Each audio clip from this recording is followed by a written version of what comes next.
Welcome in, everybody. It is in-game live right here on SportsGrid. We appreciate you stopping by. However, you're catching the show here on SiriusXM channel 159, streaming through your TV, the multiple streaming services we offer here for you on Twitter, wherever you're finding us. We appreciate you stopping by. We'll be with you for the next 4 hours as we have arrived on the eve of the big game, Super Bowl 59, taking place on Sunday in the Big Easy in New Orleans. The crew down in New Orleans all week long. What a week we had here on the grid down in New Orleans with our coverage of Super Bowl 59. I am Brady Kannon, and joining me this evening is my friend George Kurtz. George, I tell you, I can feel it, man. We're almost there to the final game of the NFL 2024 season. How are you, my friend? Well, until you framed it as the final game, I was doing well here. Then you realize, oh, God, it'd be 7 months without NFL football after tomorrow night, right? So it gets a little depressing there. That being said, it's this sort of the calm before the storm. We have 22 and a half hours, I get my math correct, before the game begins here. We do have a full night of NHL action here. Spring training opens for several teams tomorrow as well here. The majority of the teams open this week here. So baseball will start to begin in earnest here. But let's face it, the big talk will be about the game tomorrow to see if the Kansas City Chiefs can get that three-peat. Yep, absolutely. So we will cover just about everything here this evening. And you're right, primarily it will be football and a lot of bets we're thinking about making for the big game. We do have all kinds of things going on and some great guests on the program this evening. We'll start with our own man, Cam Stewart. He'll join us shortly. Gam Blue will get some UFC thoughts, also his thoughts on Super Bowl 59. Adam Chernoff of Right Angle Sports will join us. Sia Najad with CBS Sportsline. And then we'll round it out with Julio Rosero. Want to update you on a couple of things that happened today on the college hardwood. Texas A&M won at Missouri outright as an underdog. Good game there for the Aggies, 67-64. Florida, a big win on the road at number 1 Auburn. Knocked off the Tigers as 8.5-point dogs, 90-81. The Lakers, without LeBron, they roll over the Indiana Pacers, 127-117. And Thomas Hurdle lights the lamp with just over a minute left on the road at Boston as the Las Vegas Golden Knights get a win over the Boston Bruins in come-from-behind fashion. But we want to get into what our man is betting on. I know he's got a ton of action. He was talking to me off air about he's got a couple of guys in the mix in Phoenix at the WM Phoenix Open. It is none other than the Prime Minister. You hear him every night on Sports Trade with Gabe Morency. It is Cam Stewart. Cam, how are you, buddy? I'm doing pretty good there, guys. Nice to see Kurtz again. He's my boy. You, Brady, love doing the golf and everything with you. Let me tell you, over-under for active bets, take my over. I'm riding 102 heading into tonight. Some are very small, like $5 exact scores in the Super Bowl. George knows I'm an animal.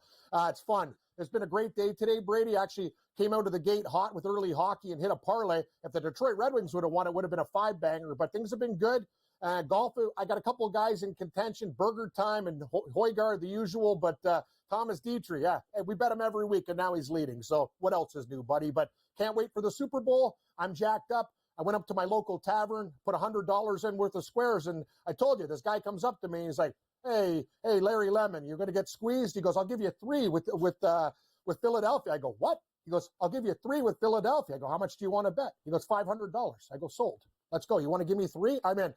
Fly, Eagle, fly. Me and Greg Frank in the last show were talking about it. George, I must be insane. I even have a Flyers-Eagles parlay, the Philadelphia 2-step. Let's rock. Listen, you already know that I'm with you on the Eagles, right? I think the Eagles are the better team here. I'm the first person to tell you, you don't make a lot of money betting against Pat Mahomes or Andy Reid here. But, I think Cam, you and I discussed it earlier in the week. I mean, outside of Pat Mahomes, and I'll give you Butker as well, name me another position group on the Chiefs that's better than the Eagles. There's just not one. And I understand quarterback's so important here, but I just think the Eagles are the better team. And I hate the fly, Eagles, fly thing. Like I said, Kevin Walsh. I know, George, you're a Dallas fan. This must pain you even more. But remember me. I'm a Seahawk fan. This week, I got to stick with my bird brethren. So it's Seahawks to Eagles. We're creatures of a feather, George. We fly together. And I'll tell you, I just love the Eagles in this spot. Everything you said, too. And Brady and The Eagles almost won the Super Bowl against these guys with Boston Scott getting carries. You have Saquon Barkley now. Look at the receiving core you have. Dallas Goedert's one of the most underrated tight ends. And people can say what they want about Hurts. He can run the ball too. He's elusive. He's looked a lot better. I think they're an explosive team. I think their defensive line is full of killers. I think they got to bring a lot of exotic blitzes, keep Mahomes in the pocket, and then he'll do the little turtle. One bet I already made, and a lot of people don't like this one, but Philadelphia to have more sacks, plus 130 made my props card. I actually think, they can get the Mahomes in this game. And I think Jalen Hurts is elusive, and people are like, wow, why would you like? The thing is, I think it's a really good bet, and it's like plus 130. George, I'm confident in this game. I told you, this guy's like chirping me at the bar with the squares. I did alternate spreads. -2.5 Philadelphia plus money, -3.5, all the way up to -6.5. I think they can win this game by 10 to 11, but it is Kansas City. It's magic, guys, but I'll just do it up to 6.5. I'm all in with the Eagles, all in. First touchdown, we took a shot, George, with the backup tight end at 200 to 1 too, but that's just kind of like a lottery ticket. Calcaterra, if he's on the field, imagine that hits $10, $2,000. Oh, my girl will be drinking the quality, the Grey Goose instead of the Smirnoff for the Super Bowl. Well, that's a tremendous bet you have, +3 on the Eagles at basically even money. I mean, what value that is, that's incredible. I think by the time we kick off on Sunday, the Eagles could be a favorite. The line has kind of been trickling that direction. Not a whole lot of 1.5s left out there in the market, is pretty much a consensus 1 in favor of Kansas City. And I think, a lot of sharps and the general public, I think, are on the Eagles here in this case. And I think we'll get to pick them or the other side here, and possibly the Eagles going off as a favorite. So good on you for catching +3 there, Cam. Now, George, I thought you mentioned something interesting, that the Kansas City Chiefs have the advantage in a couple of different areas at quarterback and probably with their place kicker for sure. What about, Cam? What about the head coaching mismatch? I think Sirianni has proven he's pretty darn good. He's won a ton of games. He's been to his second Super Bowl here in a young stint as head coach of the Philadelphia Eagles. But I don't know if you can top Andy Reid in the entire league. No, you're right. Reid's great.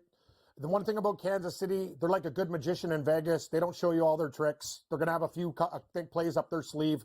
I hope Philadelphia is ready, but I believe in one thing. And George knows, the Philadelphia's defensive coordinator, that's who I'm into. And that's the thing. You're going to have a game plan against this team. And I think Philadelphia has the weapons. I think they have the defense. And I think they're going to try to let these guys nickel and dime their way down the field, guys. And that's the whole thing. You hold these guys to field goals instead of touchdowns. I think the Eagles' offense is way better than before, Brady. And you know what? Sirianni is going to have some tricks up his sleeve. But you're right. Andy Reid versus Sirianni, you're taking Andy Reid any day of the week. But I just look at the players, just like George said, and almost every position I'm with Philadelphia. People think, Kansas City 3-peat and they're going to do this. And I'm just saying one thing. Philadelphia better punch these guys in the face early, because if it's a one-possession game, I'm going to start sweating it out. That's why I bet Philadelphia first quarter, first half as well. I think they need to come out of the gates and punch Kansas City and say, we can't let these guys come back, a.k.a., as you know, George, the Tampa Bay Super Bowl where they got murdered. That's the whole thing. Philadelphia needs to get up 2 possessions in this game. It's that simple. Yeah, I think it's a case where you can't let the Kansas City Chiefs hang around. We know what they do late in ball games. You are going to have to get after them early and often. More with Cam Stewart. We've got bets across the board. He said take the over on 102 plays he has tonight. More to come on IGL shortly.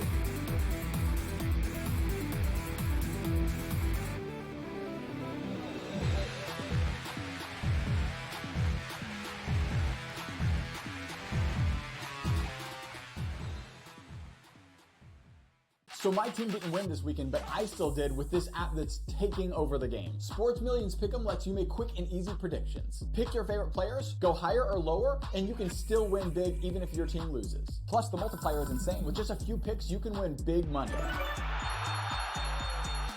So get on it. They've got a welcome bonus to help you start off your winning streak.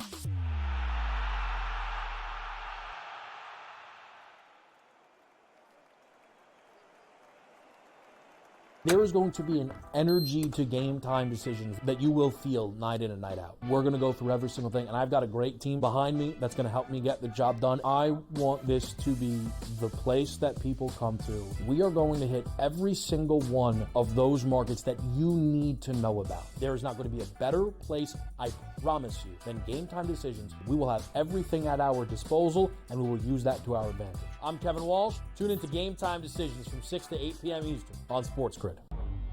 The two guys that can do it all. Too much electricity this morning. This is a good time. We're having a lot of fun. I had to do a triple take. Ka-ching! Why?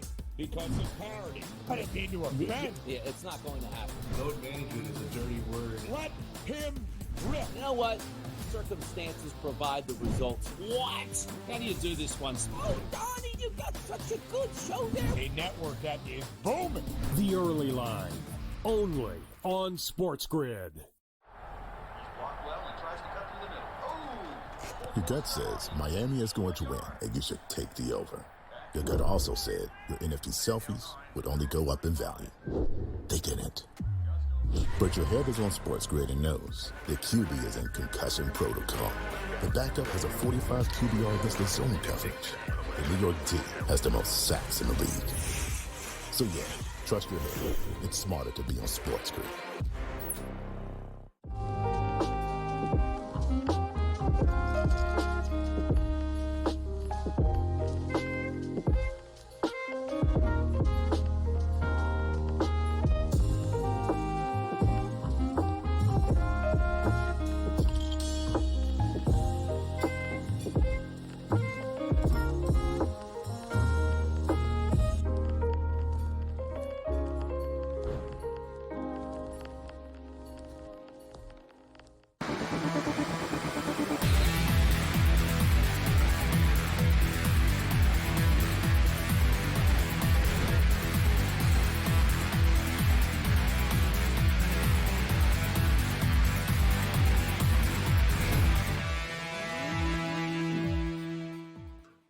Welcome back into In-Game Live right here on SportsGrid. Brady Kannon and George Kurtz with you, and we are joined by our friend Cam Stewart. You see him all over the network.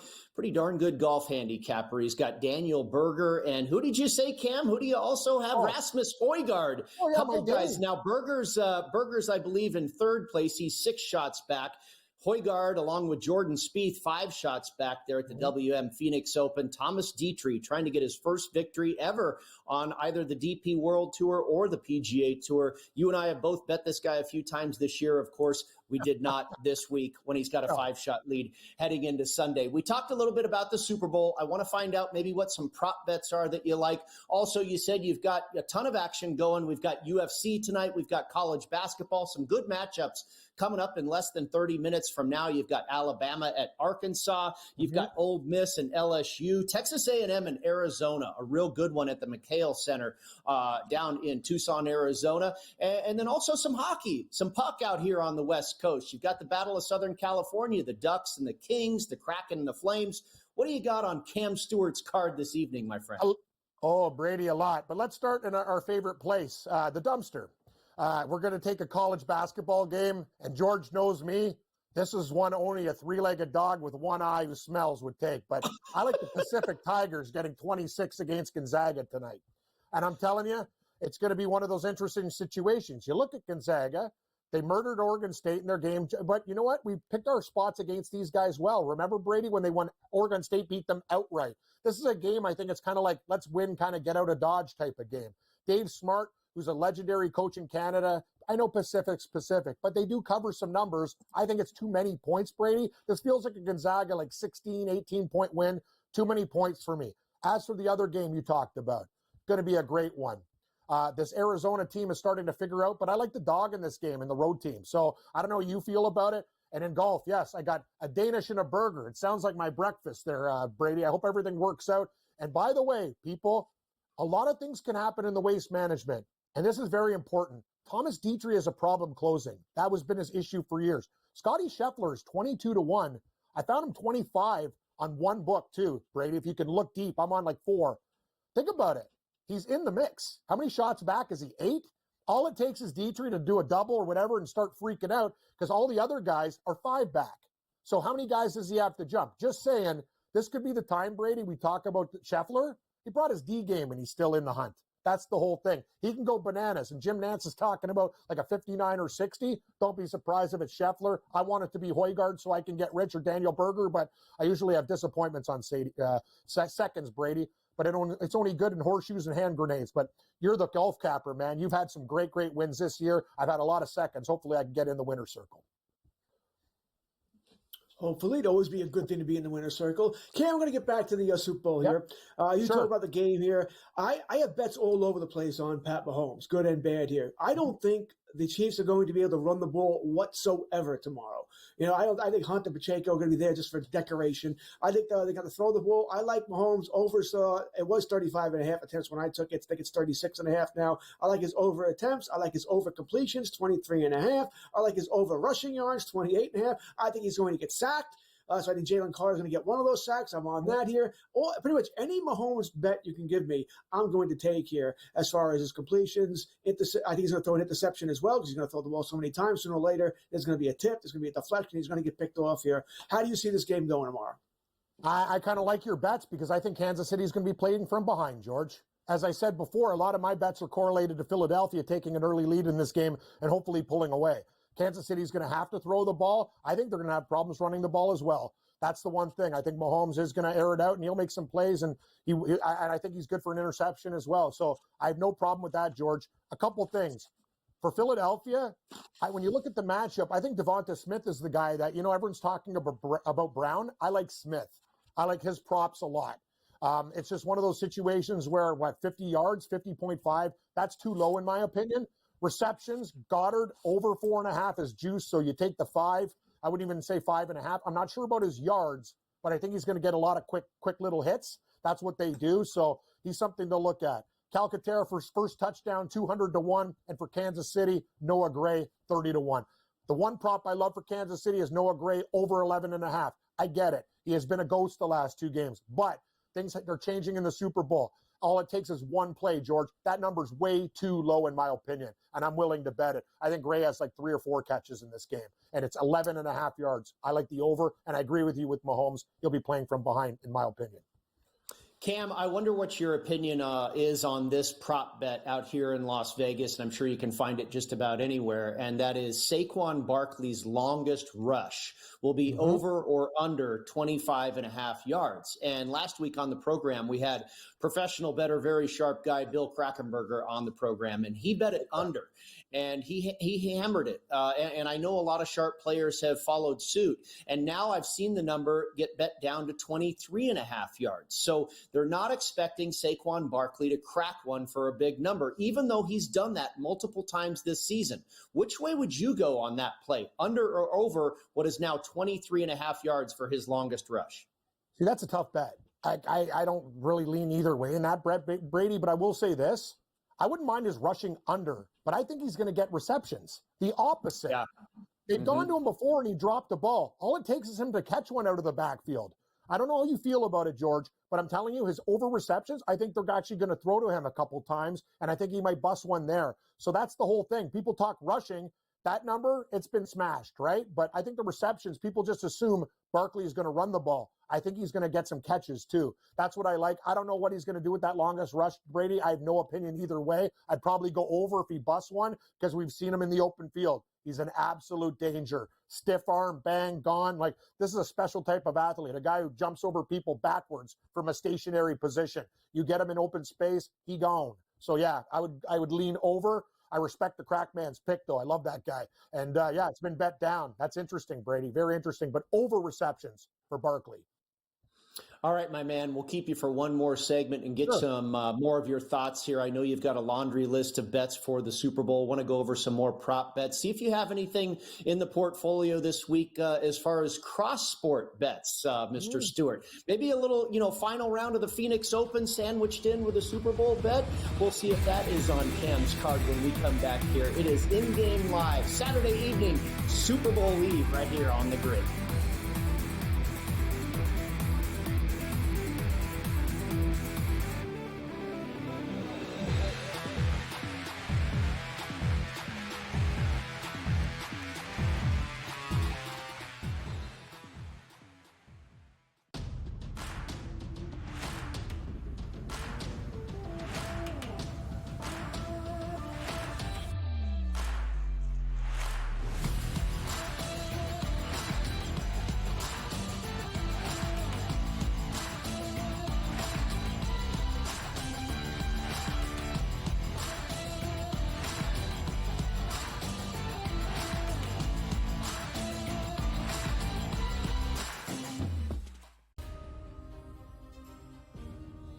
Who we pulling for?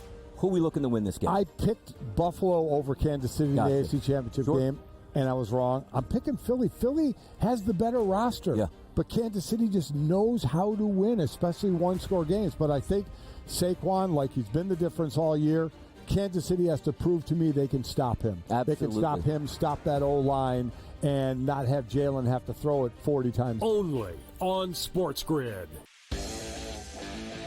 It is the greatest show ever. It's funny, and you know what I like? You have balls. I mean, the stuff you do on that show, you are half crazy. You know, I feel like a good sense of humor, and I like to show it off. And this kind of originally started where people were the hot dog eating challenge was something that I always wanted to do every 4th of July, and I was like, I could eat a ton of hot dogs. Pharrell Coast to Coast. Only on SportsGrid. It's finally here. The big game is just days away, and SportsGrid is live from New Orleans all week long, bringing you the latest news, insights, and analysis from the biggest names in the game. And on game day, we've got you covered all day long with expert picks, live odds, and everything you need to make the most out of the biggest game of the year. Don't miss a second, and it's all happening only on SportsGrid.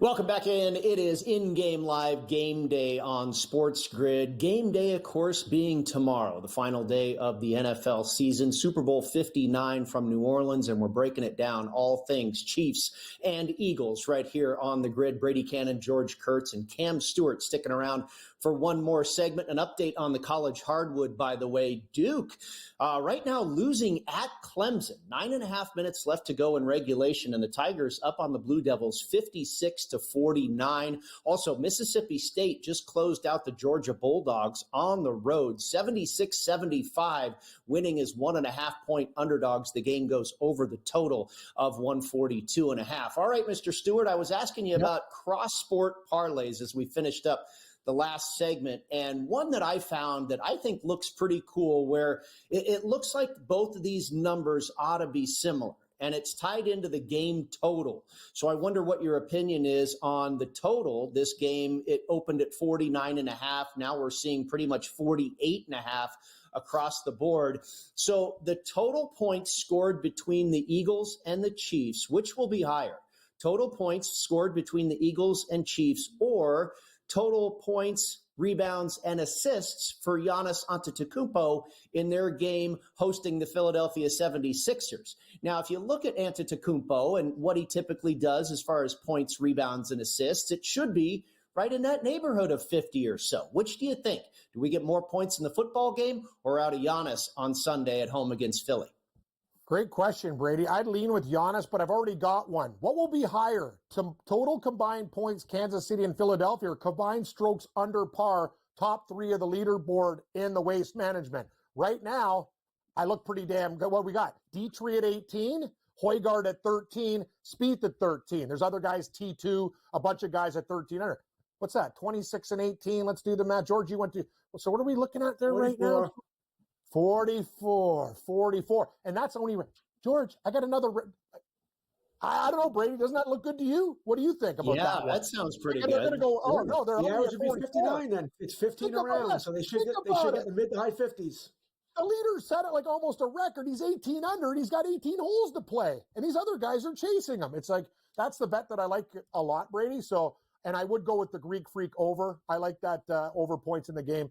I don't know what to think. I don't think this game, here's the deal, Brady. And I like the one thing I like about you, and I respect it too, is a lot of these guys in the gambling space are like, oh, I don't do teasers. It's like, whatever, man. We do whatever we want. That's the thing. I hate that stuff.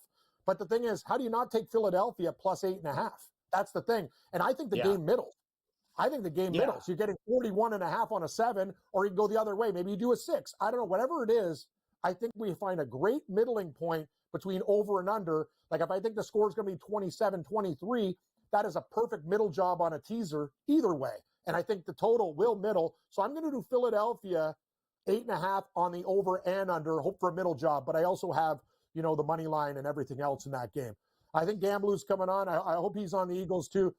I tell you, Brady, this guy in the bar, he came to me and gave me 3 points with the Eagles. I'm like, okay, and he did it in a cocky fashion. So I have extra incentive with the Eagles as this guy. Yeah, he's a real piece of work, this guy. But anyway, you want to give me 3? That's the thing. I'll take it. I'm like you. I'm like, I couldn't say no. And this guy's, he's got money, so I wouldn't mind taking it too. I wouldn't mind taking $500 off this guy. That would really help me out. I think it would help any of us out. I think $500 any day. Ken, we don't have a lot of time left, but I wanted to ask you. You mentioned you bet what you want here, tease or whatever. Yep. Have you made any novelty bets? I mean, what's the craziest bet you've made as far as, I don't know, Taylor Swift hugging somebody during the game or something? That's actually a bet. I'm not making that up. You can actually, will she hug somebody during the game here? I don't know, whether it's Brittany Mahomes or Mama Kelsey or whoever. The crazy things, or how many times they'll show Taylor Swift on the TV. What's the over under there? Was it 4.5, 5.5, something like that? Have you made any crazy bets like this? No, I did the golf bet because that's in my wheelhouse. I found a book, Heads and Tails, no juice. Tails never fails. That's a good bet. That's the thing. I'm on a book and I'm looking, and this is why you got to shop around. Say you just want to put $100 on the thing. 20 cents a juice compared to even. A lot of the books just say, whatever you want. We're not going to take vig on this. So I kind of like that. The golf bet looks good to me. So those are things that I'm doing. What was the other one I had? Oh, yes, I did have one. What will the color of liquid of winning team be? Clear. If Kansas City wins, it's been purple the last 2 times. So I'm going with clear for Philadelphia. I don't think they have a green, a fusion of green and yellow or whatever. So I'm just going to go water. How's that sound, George? Do you like water? I know you don't like purple for the 3-peat? Yeah, no, dude, I'm talking Philadelphia. This could be a very serious Super Bowl or a great. What's the final score, Cam? 27-23. 27-23. 27-23 Greenbirds from Philly. We're back with Dan Blue talking UFC and Super Bowl in just a moment.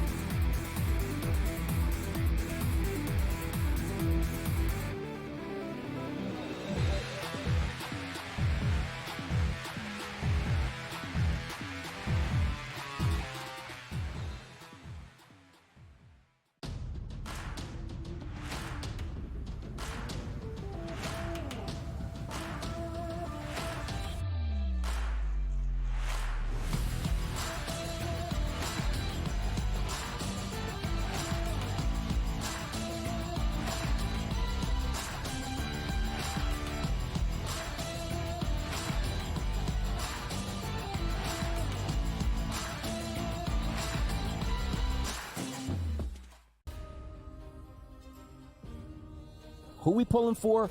Who we looking to win this game? I picked Buffalo over Kansas City in the AFC Championship game, and I was wrong. I'm picking Philly. Philly has the better roster, but Kansas City just knows how to win, especially one-score games. But I think Saquon, he's been the difference all year. Kansas City has to prove to me they can stop him. Absolutely. They can stop him, stop that O-line, and not have Jalen have to throw it 40 times. Only on SportsGrid. This is the greatest show ever. It's funny, and you know what I like? You have balls. I mean, the stuff you do on that show, you are half crazy. I feel like a good sense of humor, and I like to show it off. And this kind of originally started where people were the hot dog eating challenge was something that I always wanted to do every 4th of July, and I was like, I could eat a ton of hot dogs. Pharrell Coast to Coast, only on SportsGrid. It's finally here. The big game is just days away, and SportsGrid is live from New Orleans all week long, bringing you the latest news, insights, and analysis from the biggest names in the game. And on game day, we've got you covered all day long, with expert picks, live odds, and everything you need to make the most out of the biggest game of the year. Don't miss a second, and it's all happening only on SportsGrid.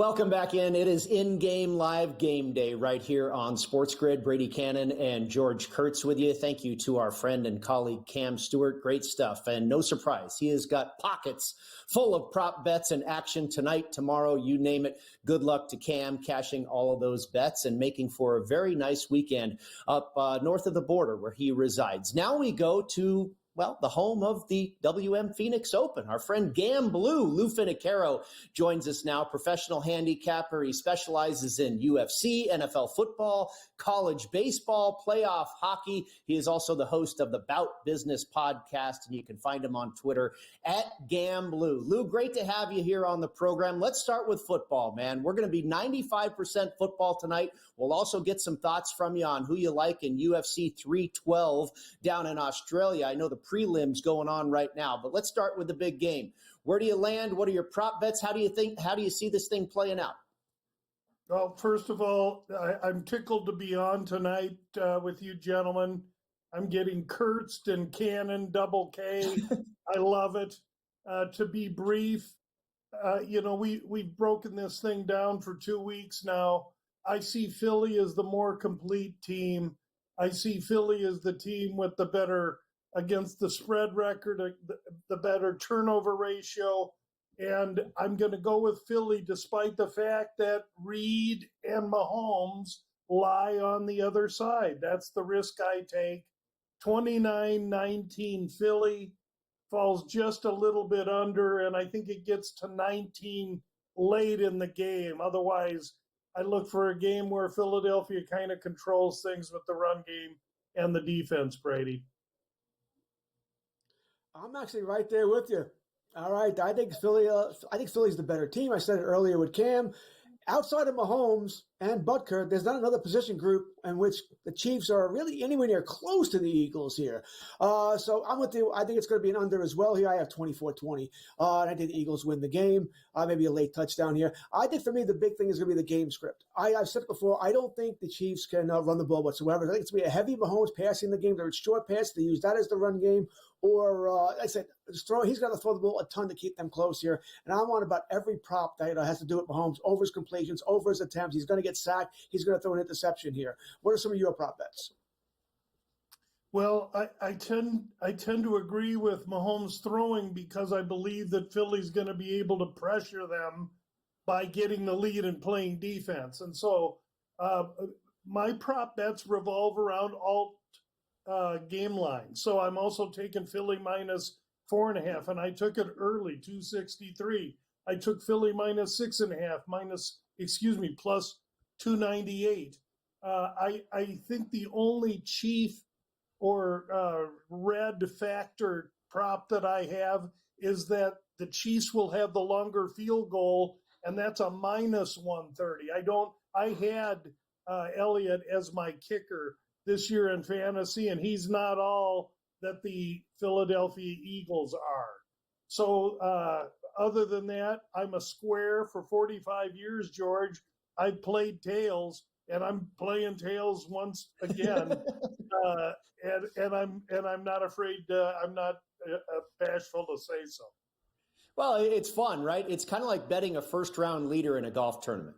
It's really one of the worst markets you can bet in a golf tournament because the hold is such a high percentage. But it's fun. It gets your golf tournament started off with a possible win, with a little action. Gets your Super Bowl started with a fun little bet on the coin toss. Why not? Or take under or over the length of the national anthem, Lou. Obviously Saquon Barkley, a major focal point of this contest here on Sunday. We asked Cam Stewart what his thoughts were. Our mutual friend Bill Krakenberger came on the program last week and said he hammered under 25.5 yards for his longest rush. And we've seen that number come down to 23.5 yards. I wonder what you kind of envision the day being like for Saquon Barkley. We know the Chiefs have to concentrate on trying to contain him. I thought another very interesting prop bet involving Barkley here locally at the Superbook was under or over 3.5 yards for his very first rushing attempt. His very first attempt of the game, will it be under or over 3.5 yards? And the over was juiced to minus 130. The under was plus 110. What are your thoughts on Barkley, and what would you do with that bet? Brady, I'm of the opinion that at this juncture in the Super Bowl week, and that means we're the night before the game, that my tactic now is to wait until 20 minutes before the game and take all the props on all the popular players I've been hearing about under. So I will be looking for Barkley rushing yards under. The other one, every Tom, Dick, and Harry's on Goddard, the tight end.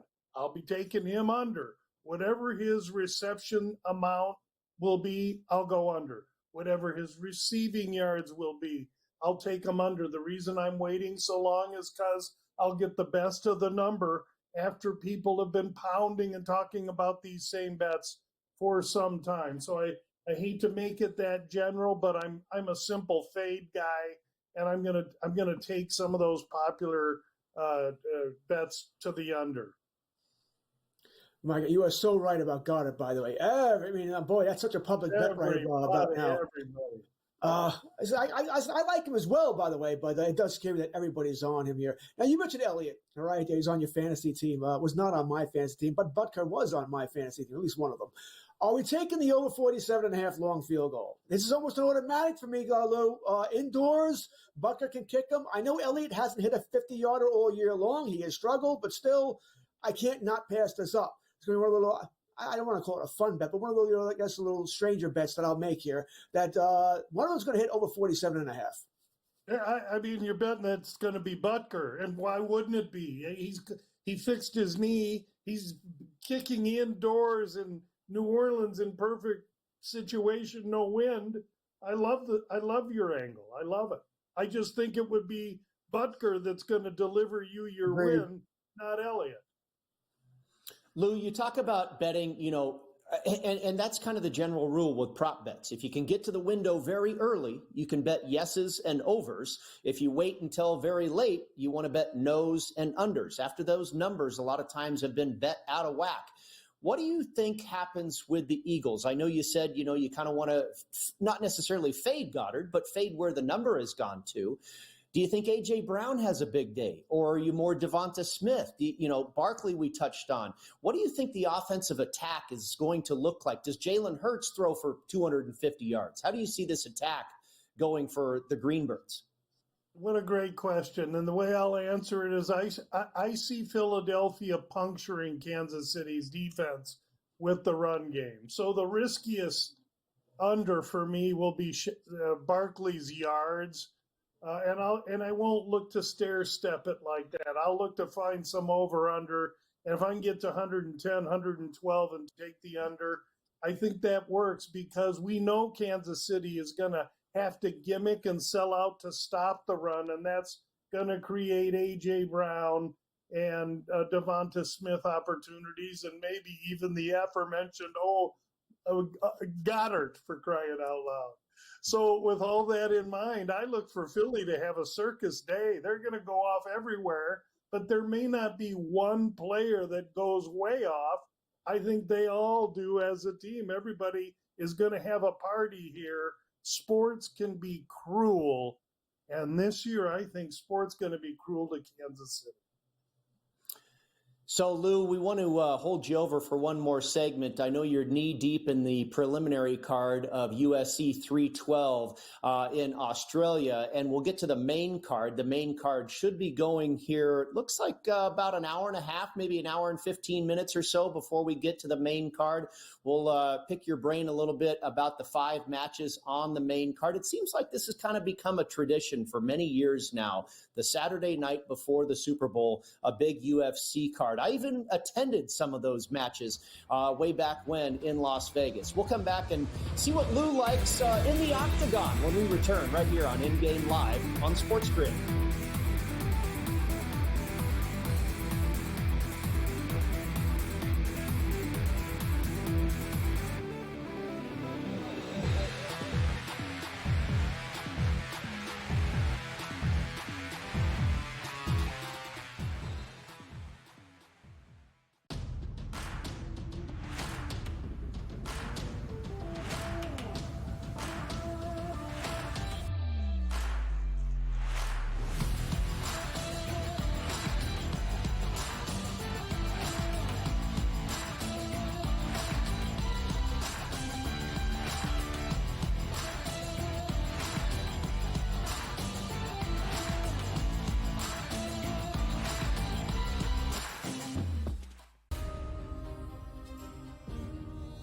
best dressed guy, let me tell you, next to me in terms of Radio Row. I want to get your thoughts quickly on the game, Philly and KC. How do you see it playing out? You know, obviously you got Patrick Mahomes, who just finds a way to win. Then you got on the other side of the table an alien, and Barkley. I mean, he's had an incredible year. Right. I think whoever has the balls last is going to win the football game. Only on SportsGrid. I have no idea how to categorize what Mavericks GM Nico Harrison pulled off, Joe. All I know is that he shipped off Luka Doncic without telling Luka about it. If you thought conditioning was a problem for Luka, wait till you get a load of Anthony Davis tripping over air and then missing 40 games because he's like Last Joe's. The early line. Only on SportsGrid.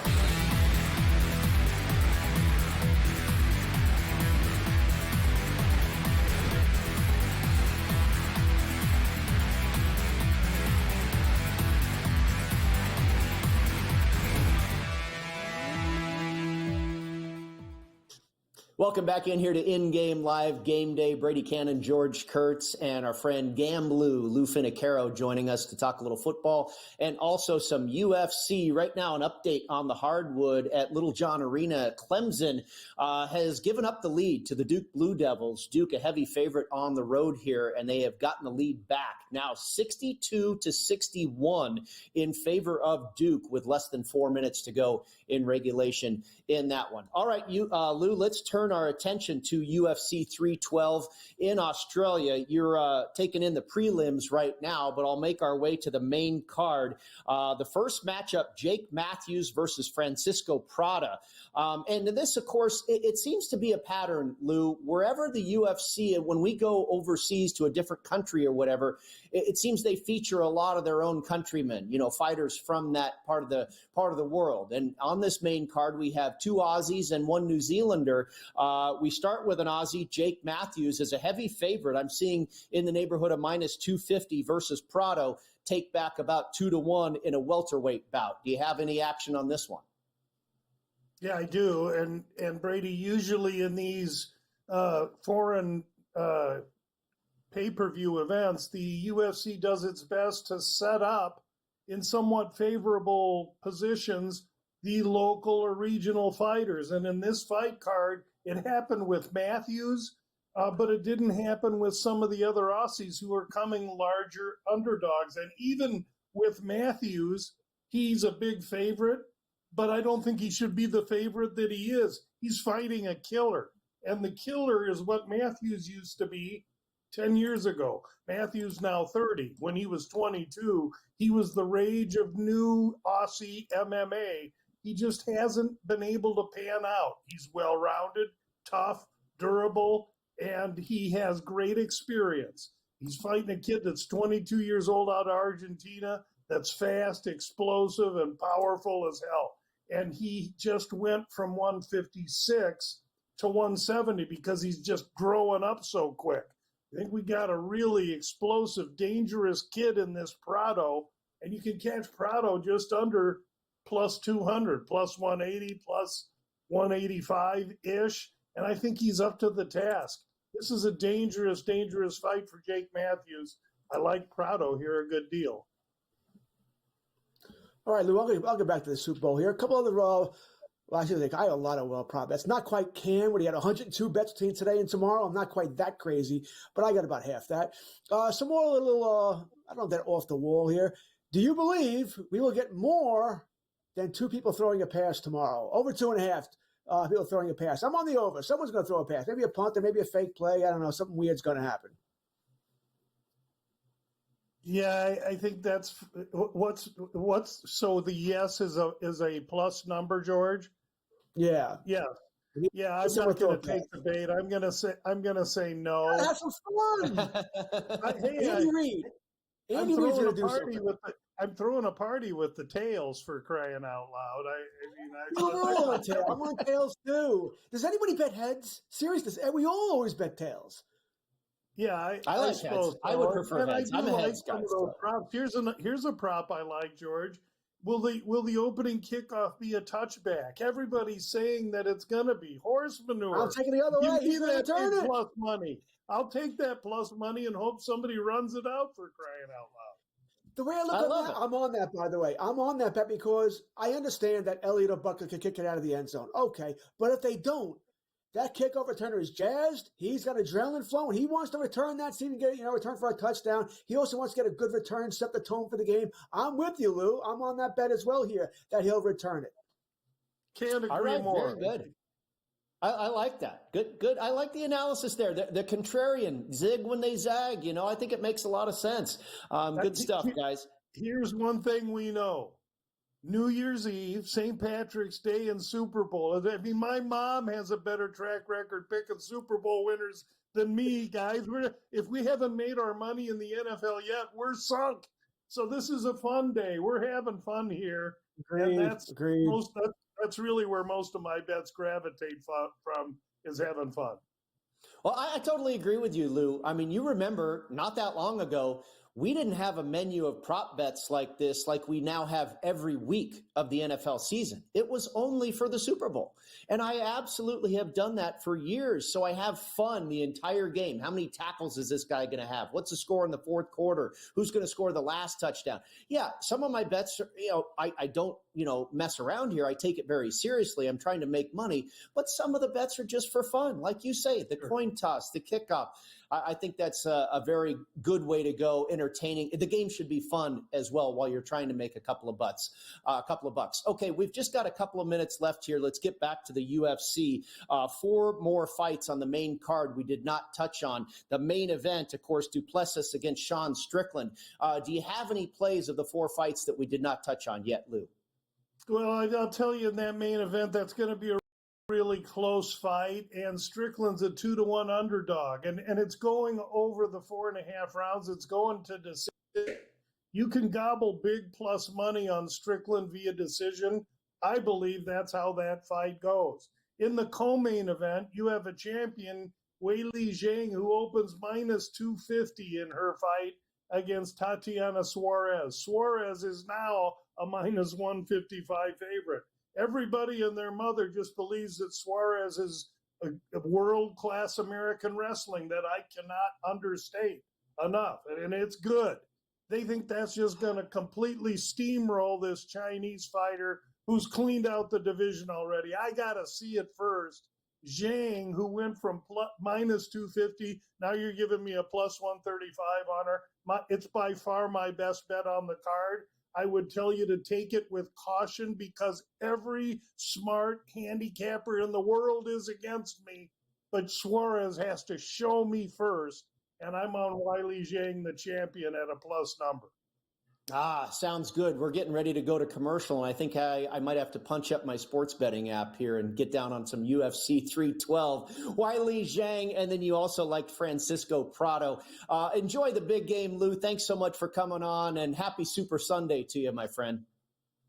Thanks for having me, guys. Good luck, everybody. That is Blue on Twitter. Lou Finicaro, host of the About Business podcast. We'll have him on throughout the season as we talk some playoff hockey, college baseball, all that good stuff. More in-game live.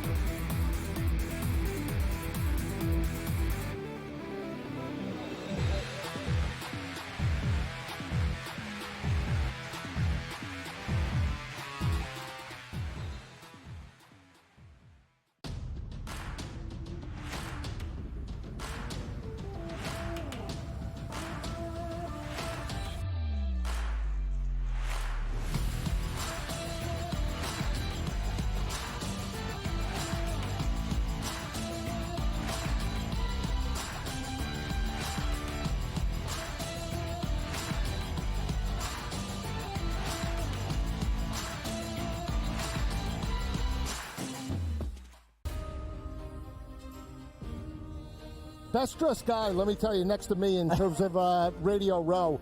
I want to get your thoughts quickly on the game, Philly and KC. How do you see it playing out? You know, obviously you got Patrick Mahomes, who just finds a way to win. Then you got on the other side of the table an alien, and Barkley. I mean, he's had an incredible year. Right. I think whoever has the balls last is going to win the football game. Only on SportsGrid. I have no idea how to categorize what Mavericks GM Nico Harrison pulled off, Joe. All I know is that he shipped off Luka Doncic without telling Luka about it. If you thought conditioning was a problem for Luka, wait till you get a load of Anthony Davis tripping over air and then missing 40 games because he's like Glass Joe's. The early line. Only on SportsGrid.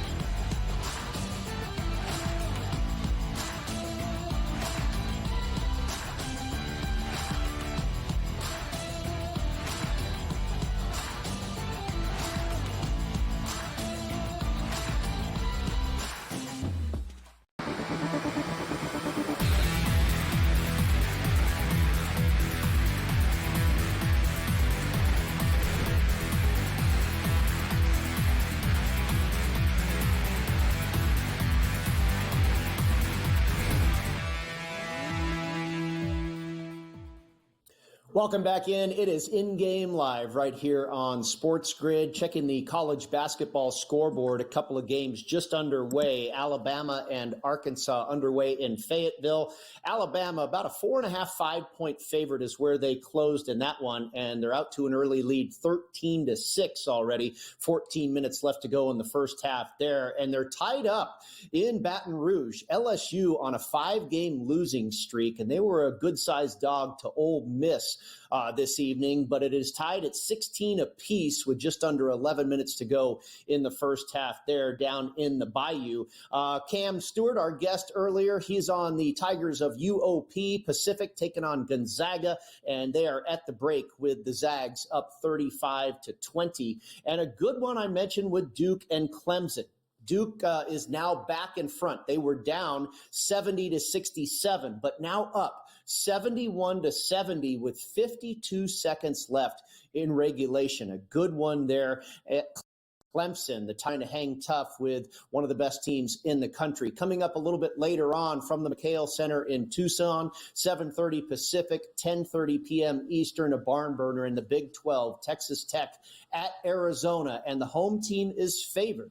The Wildcats were favored by 2.5 earlier today. I've seen it as high as 3.5, so it looks like they are getting some action, and I would lean that way. I hate to take a bad number at this point, kind of miss the party there on the lower number at 2.5, but this is the second half of a home and home. Both of these teams are 9-1 in their last 10 games, and that one loss for Arizona was at Texas Tech.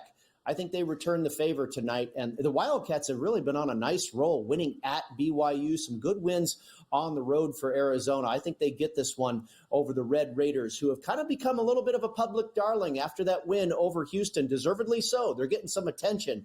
Both of these teams, I think, are going to make some noise when we get to mid-March. All right, George, back to Super Bowl talk, my friend.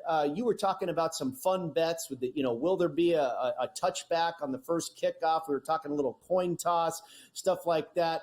I wonder, we didn't really hear your opinion when we were going through all of that stuff with all of our guests. I know as far as the Chiefs side, you think Patrick Mahomes is going to be really pressed into action as far as throwing the football.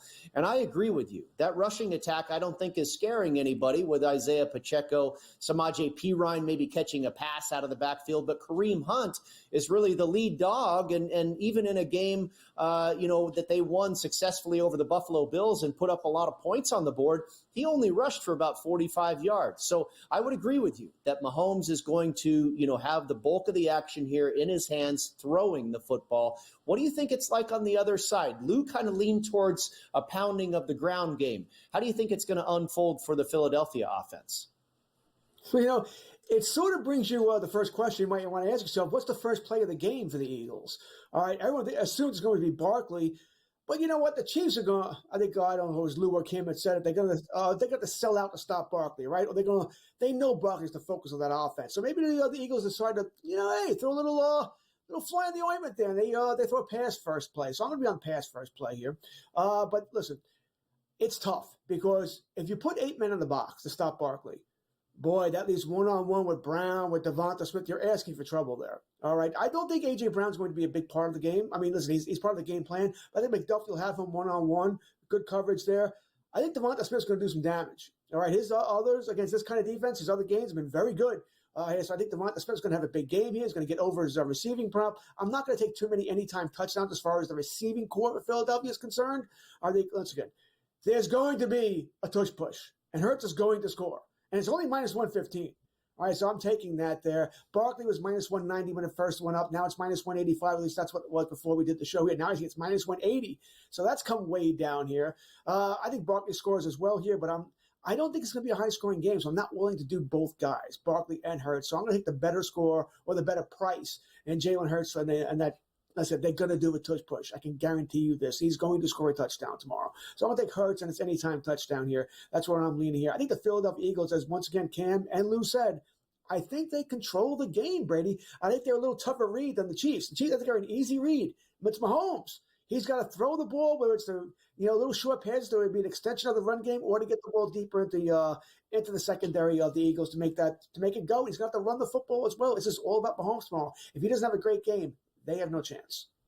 I'm with you on the tush push. The price has really gone through the roof on will the Philadelphia Eagles convert a fourth down. I'm not sure what the price is, but it was not that expensive to begin with. Maybe minus 175. Now it's probably, who knows, maybe minus 375. I do have the Chiefs to convert a fourth down as well at minus 160. Ian Najak from CBS joins us next.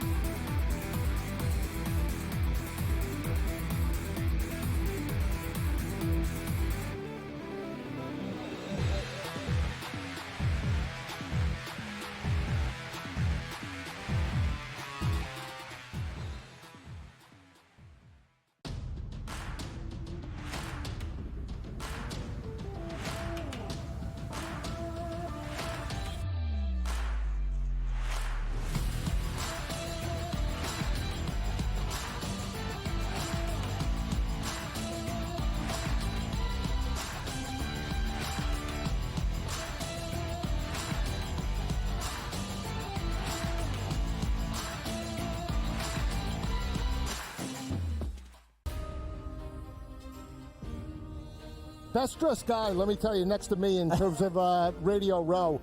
I want to get your thoughts quickly on the game, Philly and KC. How do you see it playing out?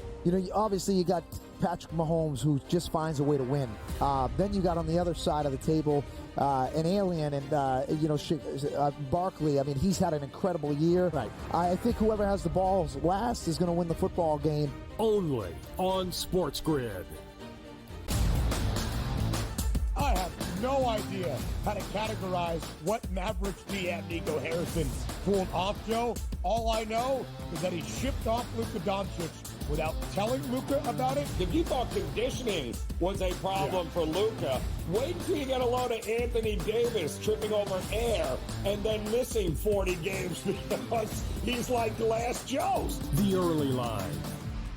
Only on SportsGrid.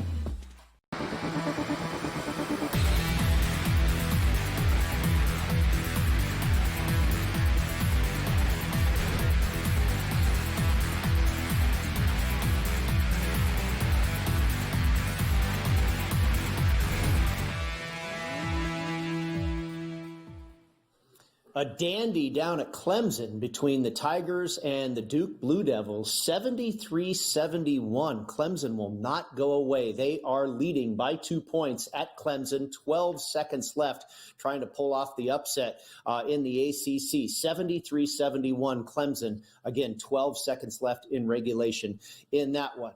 We continue to bring the guests here on Super Bowl Eve, and we've got one of our friends from CBS Sportsline. It is Sia Najad. He is a host and analyst over there. You can find him on Twitter at Sia Najad. Great to have you back on the program, my friend. We talked a little golf off air. You've got Maverick McNeely in contention there. Both you and I have a guy in contention. Neither you and I have Thomas Dietrich, so let's just push that aside and let's get into the big game, my friend. So just off the top, your thoughts, Chiefs and Eagles, how do you see this playing out? High scoring, offensive, where do you go with this? Who do you like? And then we'll get into some prop bets and everything you've got in action for Sunday. Yeah, thanks for having me on. It's funny because I'm about to give out a play on the Eagles, but I've been wrong betting against the Kansas City Chiefs the last 2 years. So, take my play for what it's worth, at least as it regards the side. This is one of those situations where while I respect the Mahomes magic and what type of team it is during playoff time, I just think the Eagles are so strong on both sides of the ball. And I think a specific weakness for the Kansas City Chiefs is their inability to fully stop the run. And I do think if James Cook had gotten a few more carries in that Bills game, we might have seen a different outcome. I think Joe Mixon was really efficient.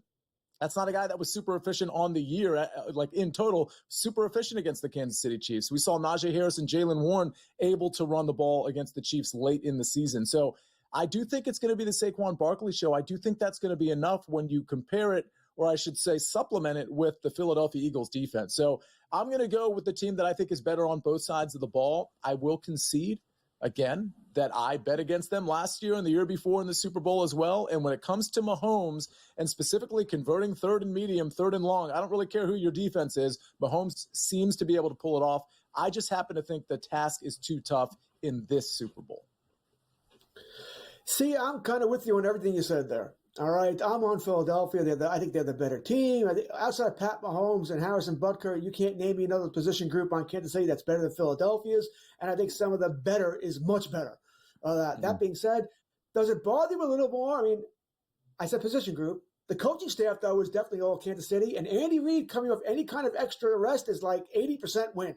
And that, it's in the back of my head, don't do this. But still, I'm on Philadelphia. Yeah, 100%. I mean, those are like the red, the glaring lights that say stop, do not enter, right? Because yeah, you're right about Andy Reid and Patrick Mahomes. I mean, we have to contextualize this properly in terms of, position groups. We can look at offensive line and defensive line and defensive backs and all that. And the Eagles have the edge there. But the reason why the Eagles aren't favored in this Super Bowl is because of Patrick Mahomes. This is a quarterback-driven league, and Patrick Mahomes is at the top of that pyramid in terms of quarterbacks in the league, and he's starting to sort of, be at the top of the pyramid when it comes to quarterbacks of all time as well. But then you add the Andy Reid factor in there as well. I totally get it. But here's the thing. I've seen enough spots with Kansas City, including spots in the playoffs, where they did look vulnerable. And you could make this a similar argument about the Philadelphia Eagles, but I do think that vulnerability gets exposed with the Philadelphia Eagles. Here's an example. 2 weeks ago, we saw the Buffalo Bills almost there was a lot of ways the Buffalo Bills might have been able to win that game. Obviously, Dalton Kincaid could have come back and caught that fourth down ball. Obviously, the spot was very questionable on the Josh Allen sneak. All of those things. But I think the part that really got me about Buffalo losing that game was the James Cook thing that I brought up earlier. He had been so efficient, and there were, 6 or 7 carries over to Ty Johnson and Ray Davis. I think if James Cook was on the field and running the ball late in the game, we might have a different outcome. The reason I think that's important, you bring up coaching, right? That was a coaching decision that the Buffalo Bills coaching staff made. And I'm not saying they lost because of it, but I'm saying they may have lost because of it. Well, good news. If you don't think Nick Sirianni is a good coach, it doesn't matter, because the game plan is Saquon Barkley all the time. And the only time Kenny Gainwell is going to be in there is when Saquon Barkley is desperately out of breath and needs to be kneeling on the sideline for somewhere between 60 and 120 seconds. And then he's back in the game. So long story short, it's going to be so much Saquon against what I do think is a vulnerable Kansas City Chiefs rushing defense. And I think that's the X factor for me, notwithstanding your point about Andy Reid and Patrick Mahomes. Yeah, Nick Sirianni, if you think he's a bad coach, maybe certainly not a better coach than Andy Reid, but not too shabby here. He's won more games in his first 4 seasons as a head coach, 53, than any other coach in NFL history. So not a bad track record there for Nick Sirianni. By the way, 7 seconds left at Clemson, and the Tigers have a 4-point lead over Duke, 75-71. Yeah, it looks like the number 2 team in the country is going to drop one here at Clemson. See, I believe you've been our 3rd guest here this evening that is on the Eagles side. I'm right there with you. I bet him plus 1.5. George obviously likes the Eagles side as well. I don't think you really have like a sharp and public split here. It's one game. It's the Super Bowl. Everybody's going to have opinions all over the place. But I want to ask you where you think the line might close, because this is the one game when you have so much volume from the public that the recreational bettors can move the line. I kind of feel that, it's already ticked from 1.5 to 1. I think this is going to go off as Pick'em or possibly Eagles as a 1-point favorite. What say you? That is really interesting. So I don't think so. I mean, we know some of the bigger bets have come in. I was on a show, do a show with Meg McDonald called By the Book. Patrick Everson was on that show, who you two might be familiar with. And he had mentioned, he was a guest on the show, and he had mentioned that some of the bigger bets have come in on the Eagles, and that's something maybe you all have talked about. But one thing he speculated upon was that there may be, with this line now starting now 1.5 to 1, we might see some late sharp action or big money, big bets on Kansas City now that this line has dropped to where it is. So I personally don't think we're going to see a situation where the Eagles are favored. I also don't think, I think this -1 could potentially, I could be wrong, but I think Kansas City -1 is actually where it's going to close, but it wouldn't absolutely stun me if it's -1.5 at close. KC. Yeah, it's actually remained -1.5 here on the New York book, so we haven't seen much movement there, which is we're pretty close to Kansas City. Might have thought it would have went up. See, you brought this up, so I was waiting for someone to say this about the officiating.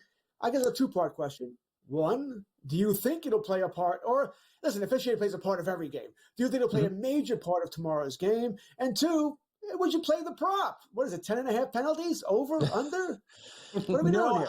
So, George, I wouldn't play the prop, but here's something interesting that I'm guessing nobody has said. To the extent the officiating comes up, it comes up in the context, obviously, of Kansas City gets the favorable calls. And I do think, I'm trying to be objective here, but I do think Kansas City, Patrick Mahomes specifically, gets the benefit of calls that other quarterbacks, other teams may not get. With that said, here's my theory. The officiating is going to favor the Philadelphia Eagles, and here's why. The referee association, whatever it's called, the National Referee Association or whatever it is, they had to come out with a statement. So did Roger Goodell. What was it, 5-6 days ago? They actually issued a statement saying that they think it is absolutely ridiculous that people out there are saying that the Kansas City Chiefs are kind of one and the same with the refs, and that the refs and officials favor the Kansas City Chiefs. If you want to take a ride down Narrative Street with me, I think that psychology is if you have to issue a statement, it is in your head that everybody thinks you favor the Chiefs. So during times where there's a questionable potential call in favor of Kansas City, the psychology of it, if we want to go to like a sociology or psych 101 class, the psychology of this, in my opinion, actually reverts the other way, because so much attention is on this one thing. That's my theory. I think it's pretty interesting. By the way, Clemson finishes off Duke 77-71. Yeah, big win there for the Tigers, and they went off as 6.5-point underdogs in that game. They win it outright by 6, 77-71 over Duke. More with C and Najad and thoughts on the Super Bowl when we come back here on In-Game Live Game Day.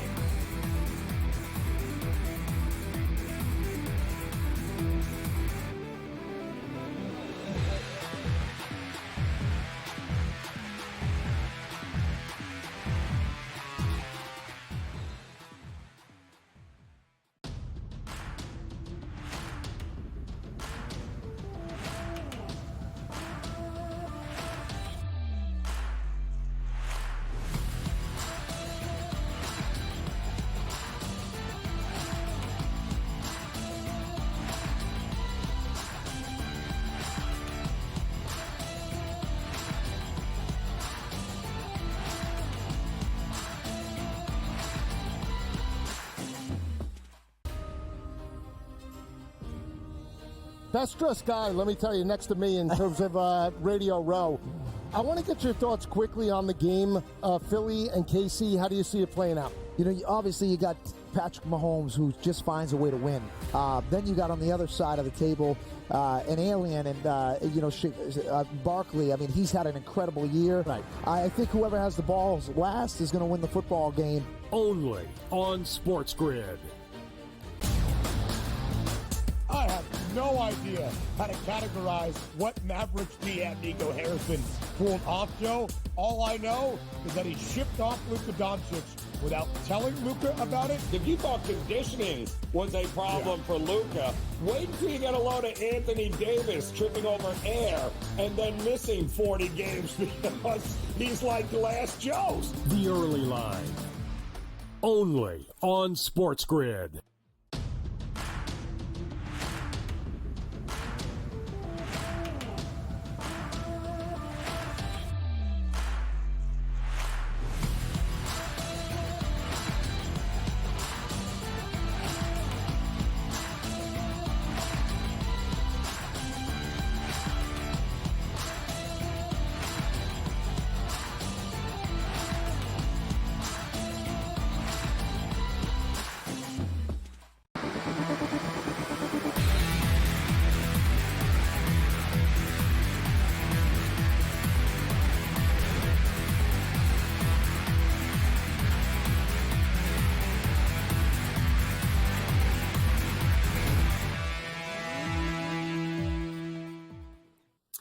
In case you missed it, once again, Clemson knocks off Duke in ACC college basketball, 77-71, your final there. Upset the Duke Blue Devils as 6.5-point underdogs. A couple of good ones going in the SEC. Ole Miss trailing LSU. LSU, an underdog at home, trying to snap a 5-game losing streak. They are currently in the lead, 32-28. And Arkansas was ahead of Ole Miss. Alabama. This one a little bit back and forth here.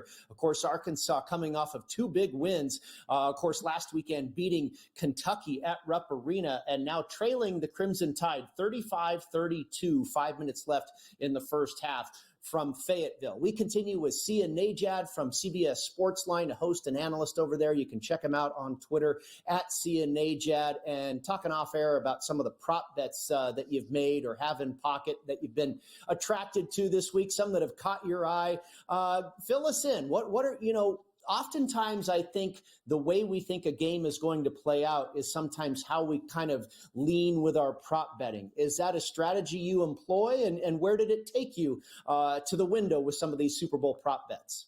It's interesting because game script does obviously influence our prop bets, but in terms of whether, because obviously I think the Eagles are going to win, whether that's affected my bets, not really, because I think it's going to be a reasonably neutral game script like the whole way. So, I mean, I do think the Eagles are the better team, but it's not that I think some people that think the Eagles are going to win think they might win comfortably. Like that's how they would win. They wouldn't win a, quote, close game against Patrick Mahomes. But nonetheless, I think we're looking at a reasonably neutral game script across the board. I mean, there are so many props that I like. If I'm being, you could, Brady and George, you could name a player and I would be like, well, kind of like the under here or the over here, whatever the case may be. Some that stand out to me, I'm going to take the plus money on Xavier Worthy's over 5.5 receptions.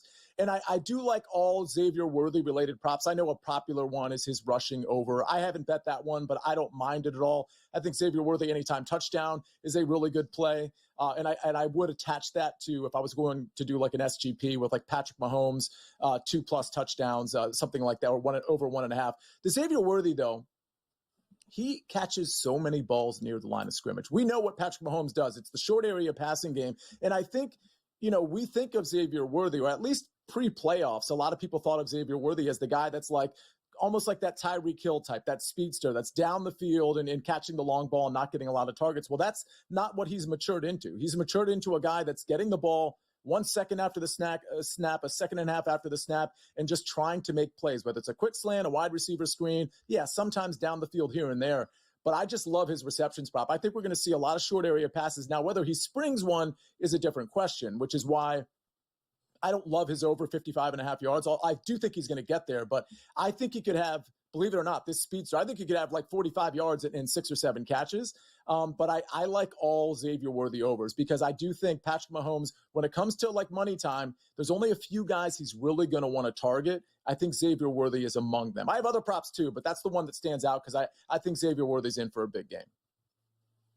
All right, you mentioned about every Xavier Worthy prop except will he get over 19.5 yards on his longest completion? Yeah. So that's interesting because the answer is I'm not betting it. The other answer is I think he does. But the thing is, the reason I like the over reception so much is because of what they do in the short area. So to me, if I was going to take that, the story I'm selling is that he is going to catch a ball in the short area and spring it, which of course he could. We know with his speed. It's just, so I lean the over 19.5 longest reception, but it's just one of those things. I think he could get bottled up potentially and still get a lot of volume.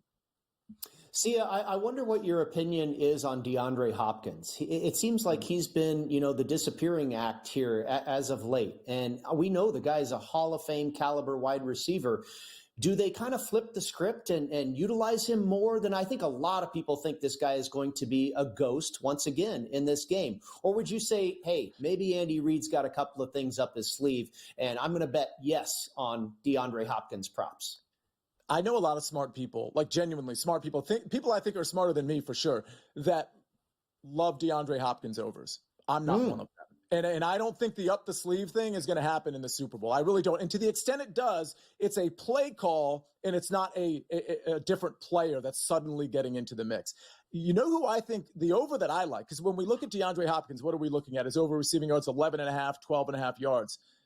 I'm going, if you want a guy that is known to be trusted historically by Andy Reid, that somehow finds himself in space all the time and is relevant here and there in some big games, even currently, it's Juju Smith-Schuster. That's one of the props I love. I love Juju Smith's over 15.5, 16.5 yards.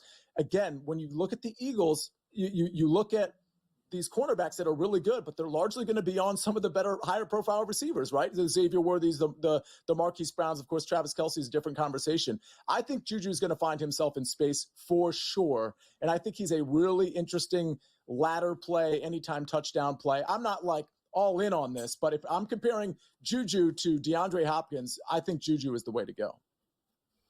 Somebody unknown, I should say unknown, but somebody's going to step up for Kansas City.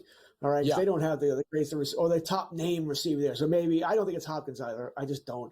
I think it could be Marquise Brown. I think they're going to use Marquise Brown on short little slants and try to get him open that way and see if they can break one there. That's just, once again, it's a guess. The public, we talked about this with our last guest, Lou. Everyone seems to love Dallas Goedert. I mean, they love everything about Dallas Goedert. Are you one of those? So here's the thing. Obviously, it's a good matchup for him, and he's been really good in the playoffs. The thing is, you guys know as anybody, it's not like the books are like unaware of that. Like the line has adjusted accordingly, right? And so while I do like his over, I'm not willing to bet it because everybody is on this over. And again, the line has adjusted. Like we're looking at 52.5 yards like it's nothing because Dallas Goedert's been so good. Like this is not a tight end that normally has this type of yardage attached to him. It's a great matchup. But again, I just think this is one of those where I'm not falling into it with everybody else. If anything, I think it's an efficient number, which means I'm not willing to bet the over. Yeah, general rule of thumb, wait until just before kickoff and take all the popular guys to the no and the under. Yeah. You probably make a couple bucks. Sia, thank you so much for joining us. Have a great Super Sunday. Real quick, final score. What do you think? 31-27, Philly. That would be the Eagles and the over. We'll come back with more in-game live in just a moment.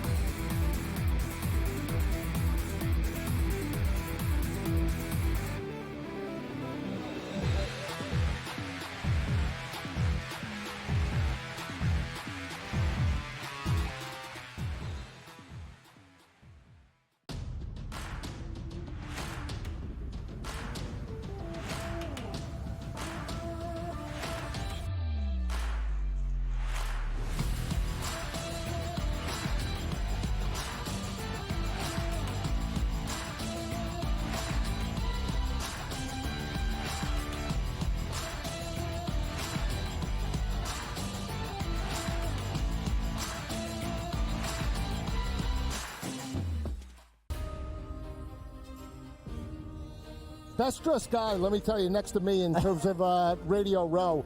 I want to get your thoughts quickly on the game, Philly and KC. How do you see it playing out? You know, obviously you got Patrick Mahomes, who just finds a way to win.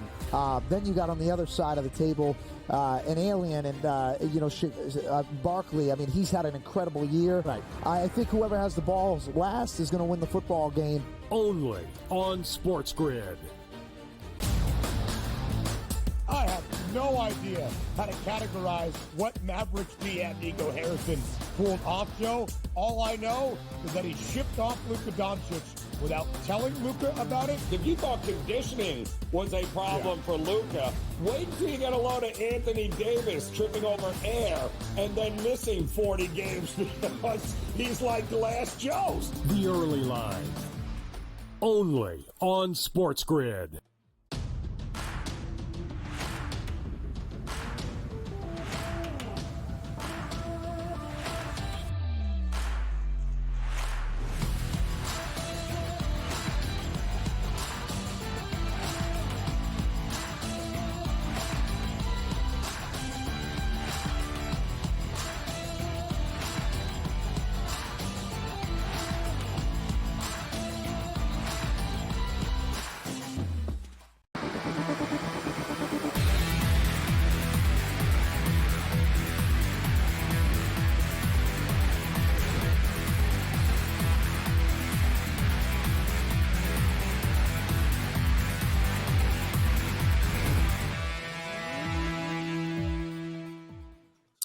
Welcome back into In-Game Live Game Day right here on SportsGrid. However you're taking us in, either on SiriusXM channel 159, across all our streaming networks, Twitter, what have you, we thank you for stopping by. We'll be around for more than a couple hours to take you right through kickoff on Sunday as well.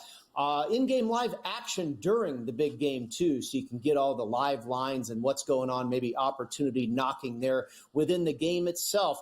George, it would be a great scenario, I think, if you believe this is going to be a close game and you're in-game betting. I'd love to have a situation develop where I could get plus 3.5 on either side.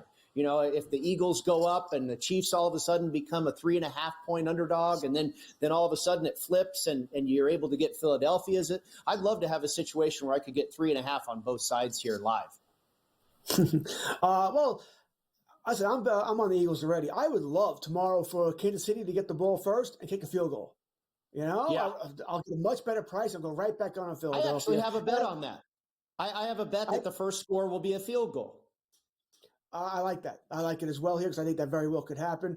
I mentioned to you, I think I mentioned it off air, that I like a bet tomorrow of that one of these teams, doesn't matter which one, will go for it on fourth down in their own territory and convert. Yeah. This is commonplace in the NFL now. It's no longer taboo. This is not like you and I when we grew up where fourth and one? No, we're kicking the ball. You know, they don't want to kick the ball anymore. They never do. We know it's tush push. I don't care if it's fourth and less than one, almost from anywhere. Sirianni is going for it. All right, unless the Chiefs can stop it somehow, and I don't think they can. No, nobody does yet. So I like that bet a lot. I think I don't even need it to be fourth quarter. I think it'll happen before that. You know, I don't need to be one team trailing and then going for it automatically. So I like that bet as well. But yeah, that's what I'm looking for tomorrow. I would love for that to happen. I'm going to have a teaser as well. I'm already on the Eagles. Give me 6 points. That makes them plus 7.5 here.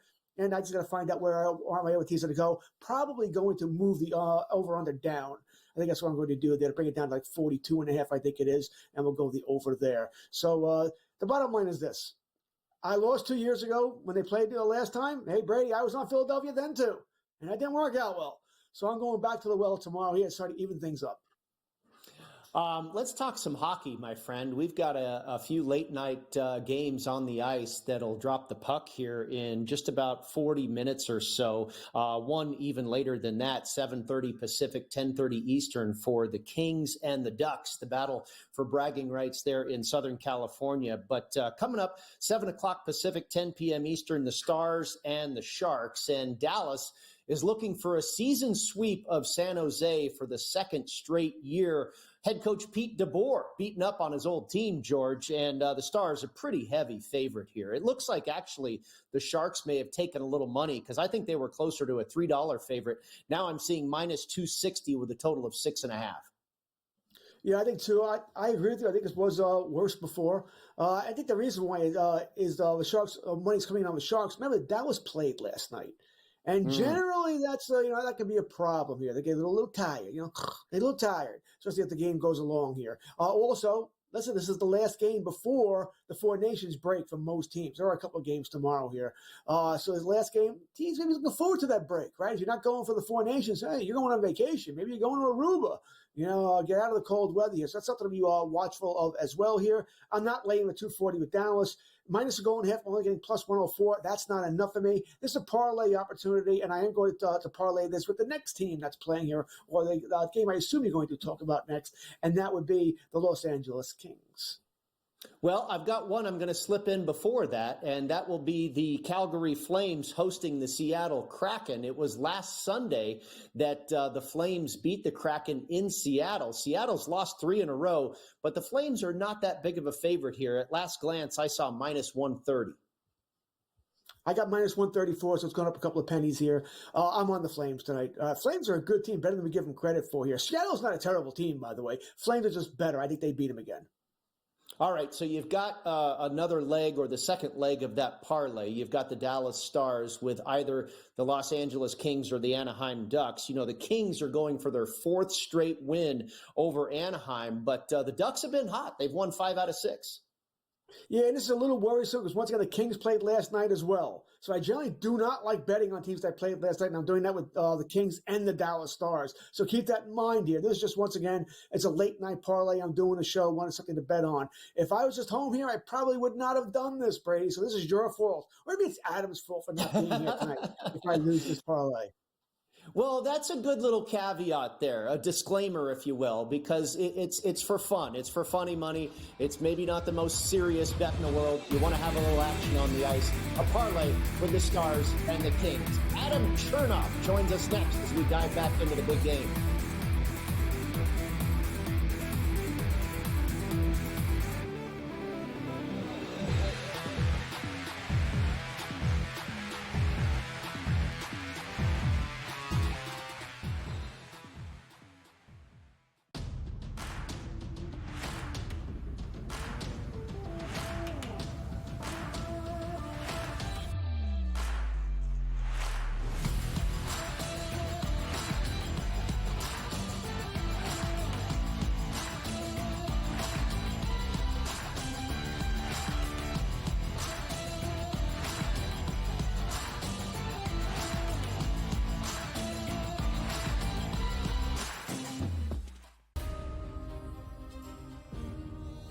Best dressed guy, let me tell you, next to me in terms of Radio Row.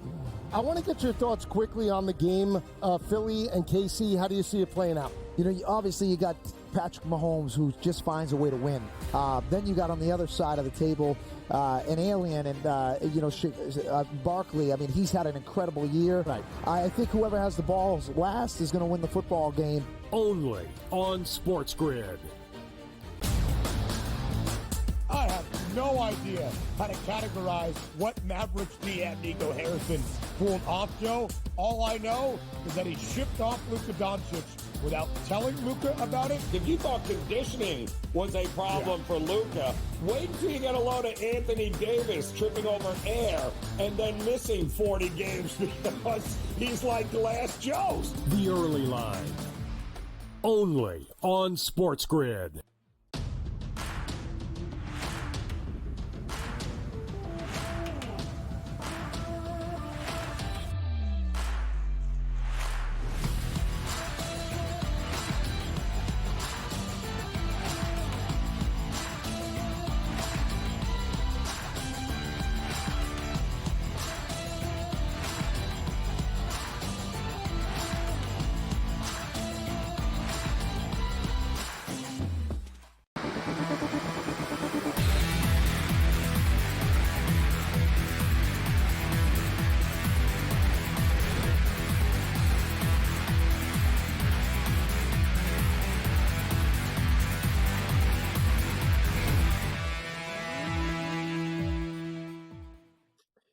Welcome back into In-Game Live Game Day here on SportsGrid. Brady Kannon and George Kurtz with you. Both of those SEC college basketball games have gone to halftime. LSU leading over Ole Miss 39-33. The Tigers trying to break a 5-game losing skid. I believe they're 1-8 in conference. The SEC, pretty darn good basketball conference this year, but not so for LSU. Alabama up on Arkansas 40-34, also at the break there. And the live number there, Arkansas, an 8.5-point home dog right now in the live market. It is time to get back to football, and we've got our friend Adam Chernoff, a first-time appearance here with me on the SportsGrid Network. We've been trying to get him on for the past couple of weeks. He was caught in a snowstorm last weekend, but thank you so much for joining us. It's Adam Chernoff, of course, a professional handicapper and football expert with Right Angle Sports. He also hosts the Simple Handicap podcast. You can find him on Twitter at Adam Chernoff. Adam, thank you so much for joining us. Myself and George Kurtz here with you talking Super Bowl props. Just off the top, how do you see this game going? Who do you think wins? How's it play out? Well, good evening to you guys. Appreciate the time. I know I left you hanging there, but the weather was absolutely not cooperating. In terms of how I see it playing out, I think it's kind of a default answer that we've heard so many times. I think it's going to be a very tight game, a very competitive game, and it's going to come down to a late last-minute drive in the fourth quarter. It's a coin flip game, and in my opinion, guys, I know this is a bad answer as a guest on a betting show. I think this is the least enticing and least inviting Super Bowl from a side and total betting perspective that I have experienced in 17 seasons. I really can't blame you for that. I'm on Philadelphia. That's the bar. I just think they're the better team. Can't say it enough here. This is the better overall position group. But I am fully aware that you don't make a living betting against Pat Mahomes and Andy Reid, for various reasons here. So I know it's a problem here. So if you don't like betting, or you're not a big fan of betting on the game, are there props you like here? Where can we make our money? A ton of props. We can definitely talk about props, but when it comes to sides and total, it's tough. Where do we want to go prop-wise? Where do we want to start?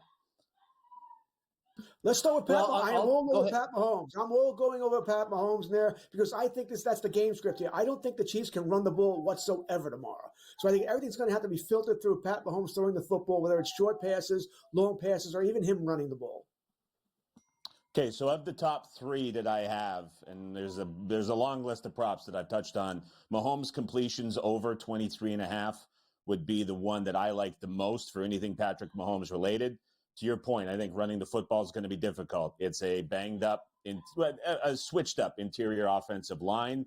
I haven't been able to run the football a ton the last few weeks. And something else that really stands out is they've really spiked their pass rate over expectation. And that's really because they're using the short, quick pass game as an extension of the run game in absence of having a great blocking O-line in the interior. And so just by nature of the Eagles defense under Fangio, they don't allow a lot explosive. They try to keep everything in front. I think we're going to see Mahomes have a lot of quick and easy throws. So over 23.5 completions at -130 is my favorite Patrick Mahomes prop. Adam, what about, taking it at another angle as far as pass attempts? I think I saw the number around 35.5, 36.5.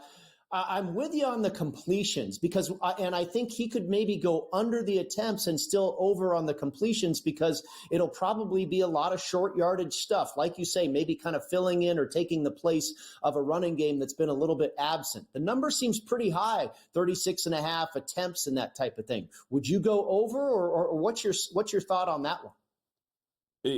Good point, Brady. I was looking between the two. I went completions because of the nature of how the Eagles play defense under Fangio and what the Chiefs like to get into. And so I don't think we're going to see a big play volume spike from the Chiefs. I don't think we're going to see them have a lot of extra drives either because they're going to be willing to get into those short yardage situations on second and third down where they're very good at picking them up. And so in order to get completions as a prop and go over and be comfortable with it, you either need to project the big spike in play volume where there's more plays, more chances to throw the football, or you need to really expect that the Chiefs or any team are going to be trailing. And you're going to see that pass rate spike a lot more than what we've seen from the Chiefs in the last few weeks. I don't think either are true. And so I think just by the play calling split, we see a lot more passing than running from the Chiefs. That's why I went completions, but I can't get involved with the attempts at that number. Okay, fair enough here. How about anytime touchdowns? Everybody likes betting the anytime touchdowns. I'm a big believer that tush push is coming tomorrow, that Jalen Hurts is going to get in the end zone. That's the best price I'm getting as far as an Eagle is concerned here. So I guess two-part question. Does Hurts get in tomorrow? And if you were going to bet an anytime touchdown for the Chiefs, who would it be? So I was talking with someone earlier today about the Hurts touchdown, and we were debating and we were looking at the price and we were going back over past closers. I think the number's inflated. It's not something that I can get too comfortable with. And I do believe last week we saw the Bills and what they were trying to do with Allen in short yardage. I say last week. I'm still in football mode, guys. I know there was a bye week in between, but I mean, the Chiefs were so prepared for those short yardage runs with Allen. I think we're going to see them equally prepared. And if the Eagles' interior O-line, if either of those guys are playing at less than 100%, which is a bit of a speculation, I don't know if it's going to be as effective as what we've seen. So I haven't touched the Hurts anytime touchdown prop. In terms of a Chiefs player who is going to score, I would look at Juju Smith-Schuster as an anytime touchdown option, going deep down the board. He's getting a lot of playing time. He's getting a lot of extra snaps as the Chiefs offense kind of changes the last 6 to 7 weeks. And so I would go way down the board there for Smith-Schuster. It's a great point, Adam. We saw it, like you say, a couple weeks ago where, and even prior to that, Josh Allen got into the end zone 2 or 3 times, if I recall. I know it was at least twice against the Ravens. And then, like you say, absolutely shut out against Kansas City. It seems like a foregone conclusion that Hurts is going to get there. I agree with you, George, but you never know. That's why they play the games. And I could see Adam being correct here. It may be a stay away for me. I'm just not sure. Where do you go with Saquon Barkley? Obviously, he has to be a major focal point here. I've seen some very sharp people in the space, Adam, kind of fade him a little bit. Not necessarily that he's not going to have a great game or the Eagles aren't going to win, but I saw specifically Bill Krackomberger, a mutual friend of yours and mine, play under 25.5 yards for his longest rush. What would your position be there on Barkley and any of his props? It was a good bet by Crack on that one. We've seen that number come down. I know other sharp folks are on that as well. So I agree with that long rush under. That's something that we've seen really get inflated relative to what he's closed at during the regular season. I talked about Mahomes completions over 23.5 being part of my favorite 3 props.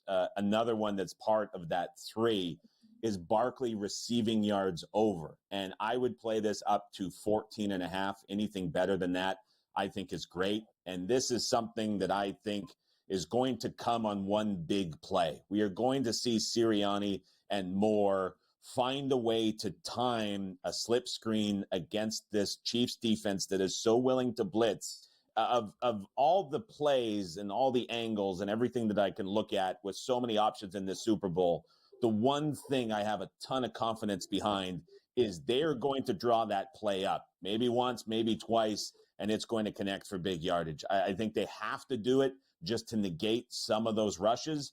And guys, we've seen the Eagles, they ran just 32 screen passes during the regular season, but in the playoffs, they've already run 14. So it's something new they've incorporated a little bit more when it's mattered most. They had to open up the playbook.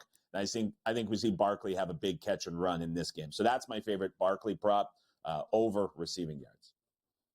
Yeah, I like it. I think it makes a lot of sense. Sometimes when the focal point seems to be so, one way, you find one that is kind of a different way. Everybody's thinking about Barkley, running all over town. Well, what about catching the ball? That might work too. I kind of like that going that way, Adam. We'll keep you for another segment here, dive further into the Super Bowl on the other side. We'll be right back with Adam Chernoff from Right Angle Sports as we continue here on In-Game Live Game Day on SportsGrid.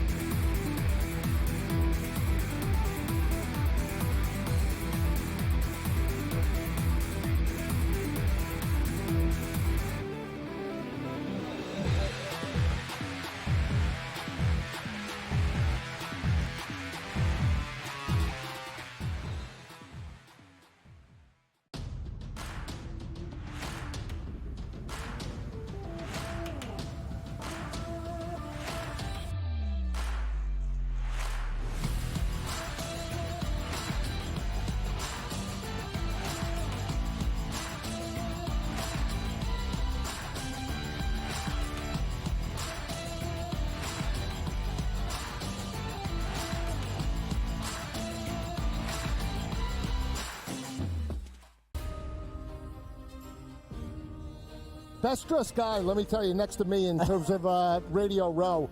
I want to get your thoughts quickly on the game, Philly and KC. How do you see it playing out? You know, obviously you got Patrick Mahomes, who just finds a way to win.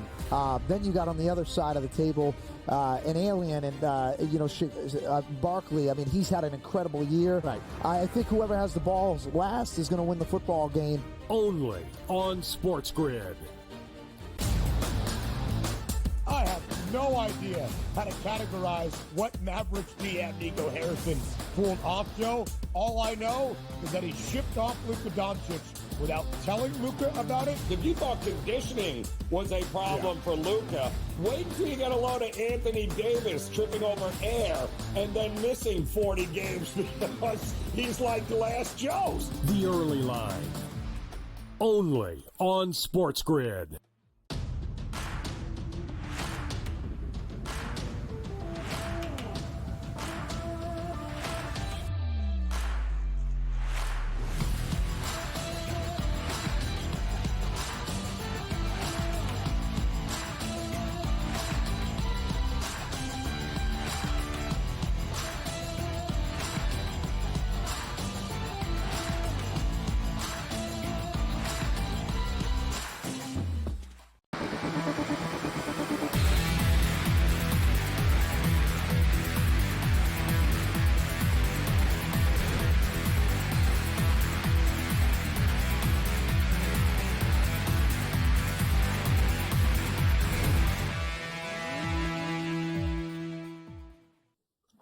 Welcome back in. It is in-game live game day, Saturday evening, Super Bowl 59 Eve, and myself, Brady Kannon, and Kurtz, joined by Adam Chernoff, diving in to some of the prop bets. If you missed the last segment, Adam said, "Hey, you know, this segment or this ball game is pretty tough to call," and I don't necessarily disagree with you. I'm not real interested in a side or a total, but yeah, prop bets. We're all about the prop bets, and Adam, you know how it is. I mean, the prop bet handle now outweighs just the game, the side and the total these days with how things have gone crazy with I've got an entire manifesto here from the Westgate Superbook in Las Vegas of all these prop bets. I think there's about 1,000 on there. So and I think you make a ton of sense. I've kind of been just going back and forth. Like you've said, George, I think Philadelphia is the better team, but there's that coach and that quarterback on the other side. It's a tough pick here. I don't feel convicted necessarily one way or the other, but the prop bets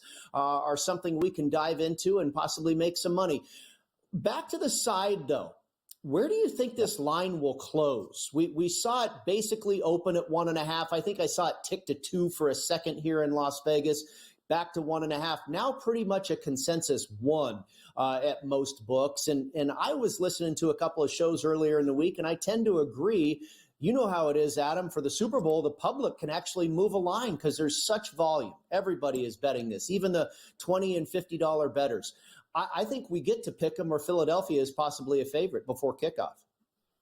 Yeah, I do think we see it close pick would be the sense that I'm getting from what we're hearing from some other groups and what's coming through some accounts as well. It takes a lot to move it, no question, where we are. But I do think that we see that trickle in a little bit as we get closer to kick tomorrow. Does that change your opinion if you saw a number show up that are you still staying away for the most part? Yeah, it wouldn't. And honestly, like Brady, when I talk about how this is so tough to bet, I think a couple things go into that. One is the number is effectively where it would be end of season power ratings for multiple sources that we look at and we reference. All of those would have made Philly between a pick and a 1-point favorite. We're not getting a lot when you're looking at where the price is now. Certainly not enough to bet in a Super Bowl. Another thing is that I've never seen a Super Bowl where the handicap for either side is so consistent with anyone I talk to. It's, if you like Philly, it's the better team, it's the better defense, and that's why you're betting. If you like Kansas City, it's because they have the better coach and the better quarterback, and you don't want to bet against them. And even people that like Philly openly acknowledge why Kansas City is a threat, and anyone who likes Kansas City acknowledges why Philly is a threat. I mean, it's just like everybody looks at this game the same way, and that's kind of, I can't knock anyone for doing that. I agree with it, and that's what's making this, I think, such a difficult Super Bowl to bet relative to so many in the last decade and a half I've been a part of. Yeah, I think that's fair. I think a lot of us do feel the same way here. One little way I look at it also, I think this game ends up being a blowout. That means a Philadelphia win. I cannot see Kansas City blowing out Philadelphia in any way here. I just think that means Philadelphia got up early, that everything sort of went wrong for the Kansas City Chiefs after that. You mentioned your 2 favorite prop bets. You said you had 3. Did we get to your 3rd?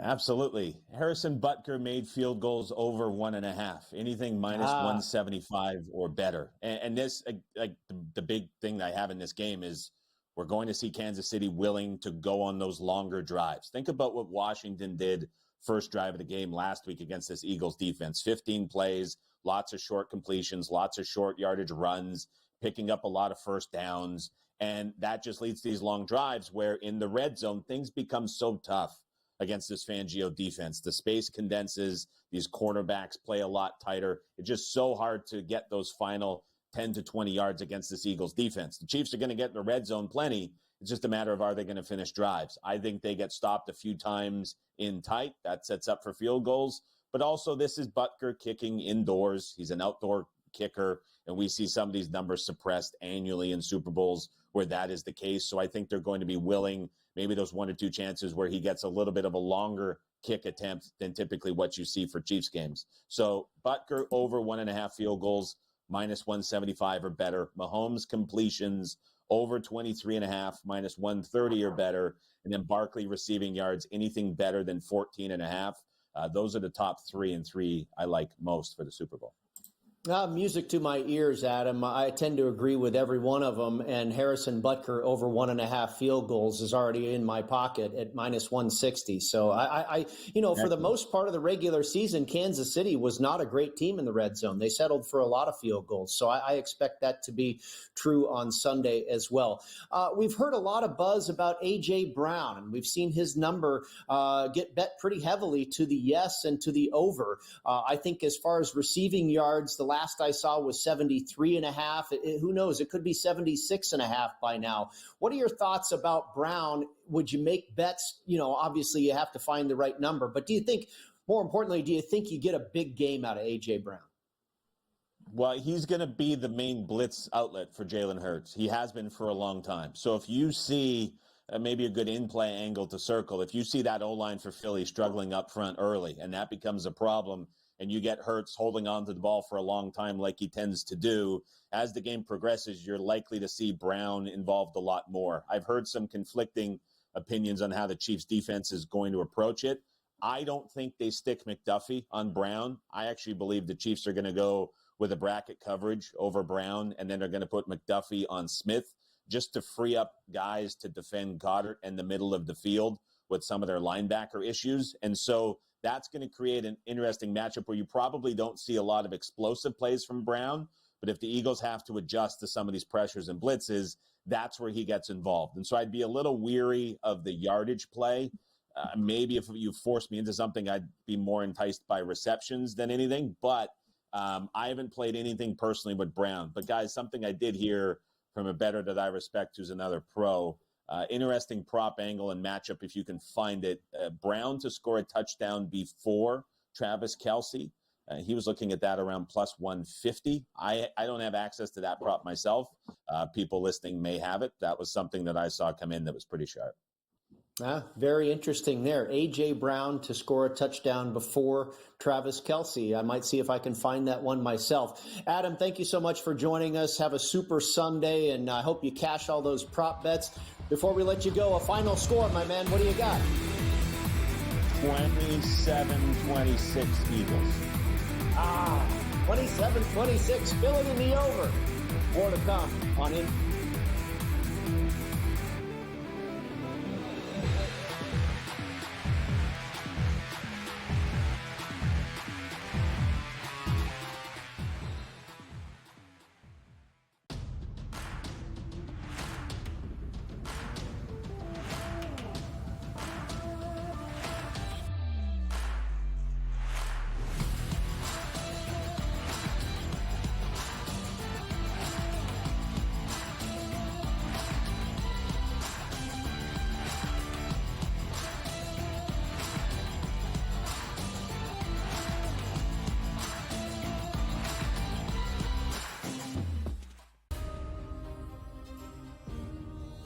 best dressed guy, let me tell you, next to me in terms of Radio Row. I want to get your thoughts quickly on the game, Philly and KC. How do you see it playing out? You know, obviously you got Patrick Mahomes, who just finds a way to win. Then you got on the other side of the table an alien, and Barkley. I mean, he's had an incredible year. Right. I think whoever has the balls last is going to win the football game. Only on SportsGrid. I have no idea how to categorize what Mavericks GM Nico Harrison pulled off, Joe. All I know is that he shipped off Luka Doncic without telling Luka about it. If you thought conditioning was a problem for Luka, wait till you get a load of Anthony Davis tripping over air and then missing 40 games because he's like Glass Joe's. The early line. Only on SportsGrid.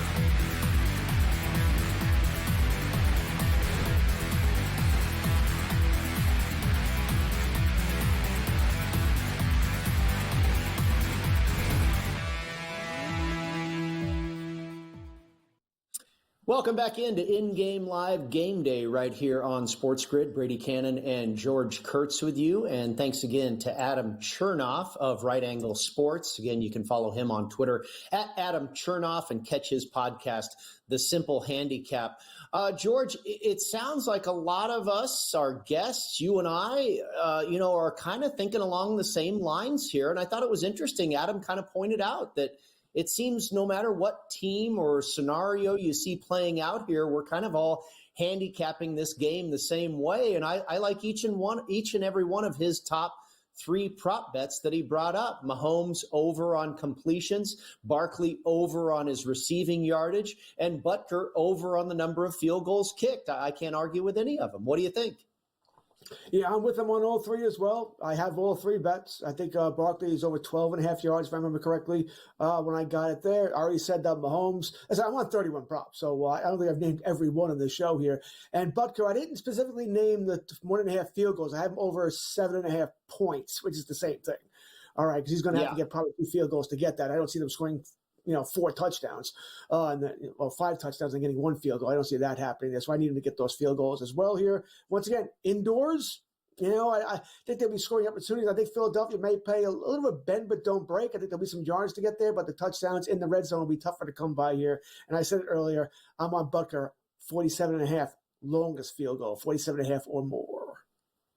Yeah, so you've played him a couple of different ways. I did take a long, hard look at that one, the 7.5 points scored by Butker. And, I went the other route. I went over 1.5 field goals. But you're right. If he kicks 2 field goals and the Chiefs score 2 touchdowns, you probably get there. And I think there's a very good chance of all of that happening. Let me ask you about the other kicker. You mentioned Jake Elliott was a former member of one of your fantasy teams, I think you said last year. He hasn't been all that bad during the regular season this year, but he has struggled in the postseason for sure. He's missed some extra points. He hasn't hit a field goal of 50 yards or greater. Here's a prop bet we have locally, and I imagine you can find this just about anywhere as well. Will Jake Elliott miss at least 1 field goal? Now, not an extra point. Specifically, will Jake Elliott miss at least 1 field goal? And the no is a heavy favorite. I have not checked the current price, but it's probably not that much different. The yes was plus 320. Yes, he's going to miss at least 1 field goal, better than 3-1. The no, almost $4, minus 380. I'm not going to bet this. I mean, let's remember a couple of things. He hasn't been terrible. All right, he just hasn't been what we expect from Elliott. Now, I didn't have him on my fantasy team. That was Lou who had him. I had Butker on my team, on one of my teams. Okay. No Elliott. Maybe on one team, but not any of my main teams. How about that? But let's remember, generally he kicks outdoors, right? in Philadelphia. It's half a season is played outdoors plus other games. So probably 2/3 of the season playing outdoors. This game is indoors on turf, no weather problems, so I'm not betting that he's going to make. He's not. I'm not going to lay that kind of juice. That's crazy here. But I'm not taking that he's going to miss one either. He probably does not. Listen, they could always be at the end of the half where, hey, go try and kick a 57-yarder, and he doesn't do it here. Right. So there's always that chance, and I think that's what you'd be rooting for because odds are he's not going to miss one. So I'm going to. I lean towards the no, he doesn't miss one. Yeah, and that's the way prop betting is too. Sometimes you really have to lay the wood. I mean, you might think that minus 380 is a bargain, that he's not going to miss a field goal. Who knows? This could be minus 500 right now. If a lot of people really thought that this is, a good bet and a good price, maybe it's been steamed up even higher. There are other things like, will there be overtime? And the no is a huge, minus 500 or whatever. Sometimes you really have to lay, and there's a reason they're big favorites because they typically do or do not happen. Sometimes you have to lay a price when you're playing these proposition bets, and the general public, the recreational bettor, typically wants to turn a little into a lot. And so they're going to bet that plus 500, that it's, and it's basically a miracle if this is going to, you remember the will there be a safety? Everybody always wanted to bet will there be a safety? And it was 8-1 or 10-1 or whatever it was like that. And then a few Super Bowls ago, the very first play of the game, I think it was the Seahawks and the Broncos, the very first play of the game is a safety. Remember that one? Snapped him over his head at Giant Stadium or MetLife. Yeah, I remember. Yeah. All right. Well, another hour in the books here of in-game live game day. When we come back on the other side, we've got some hockey that's about to drop the puck at the top of the hour. We'll get George's thoughts on those again. Check in on the college basketball and continue our preview of the big game on Super Bowl Eve.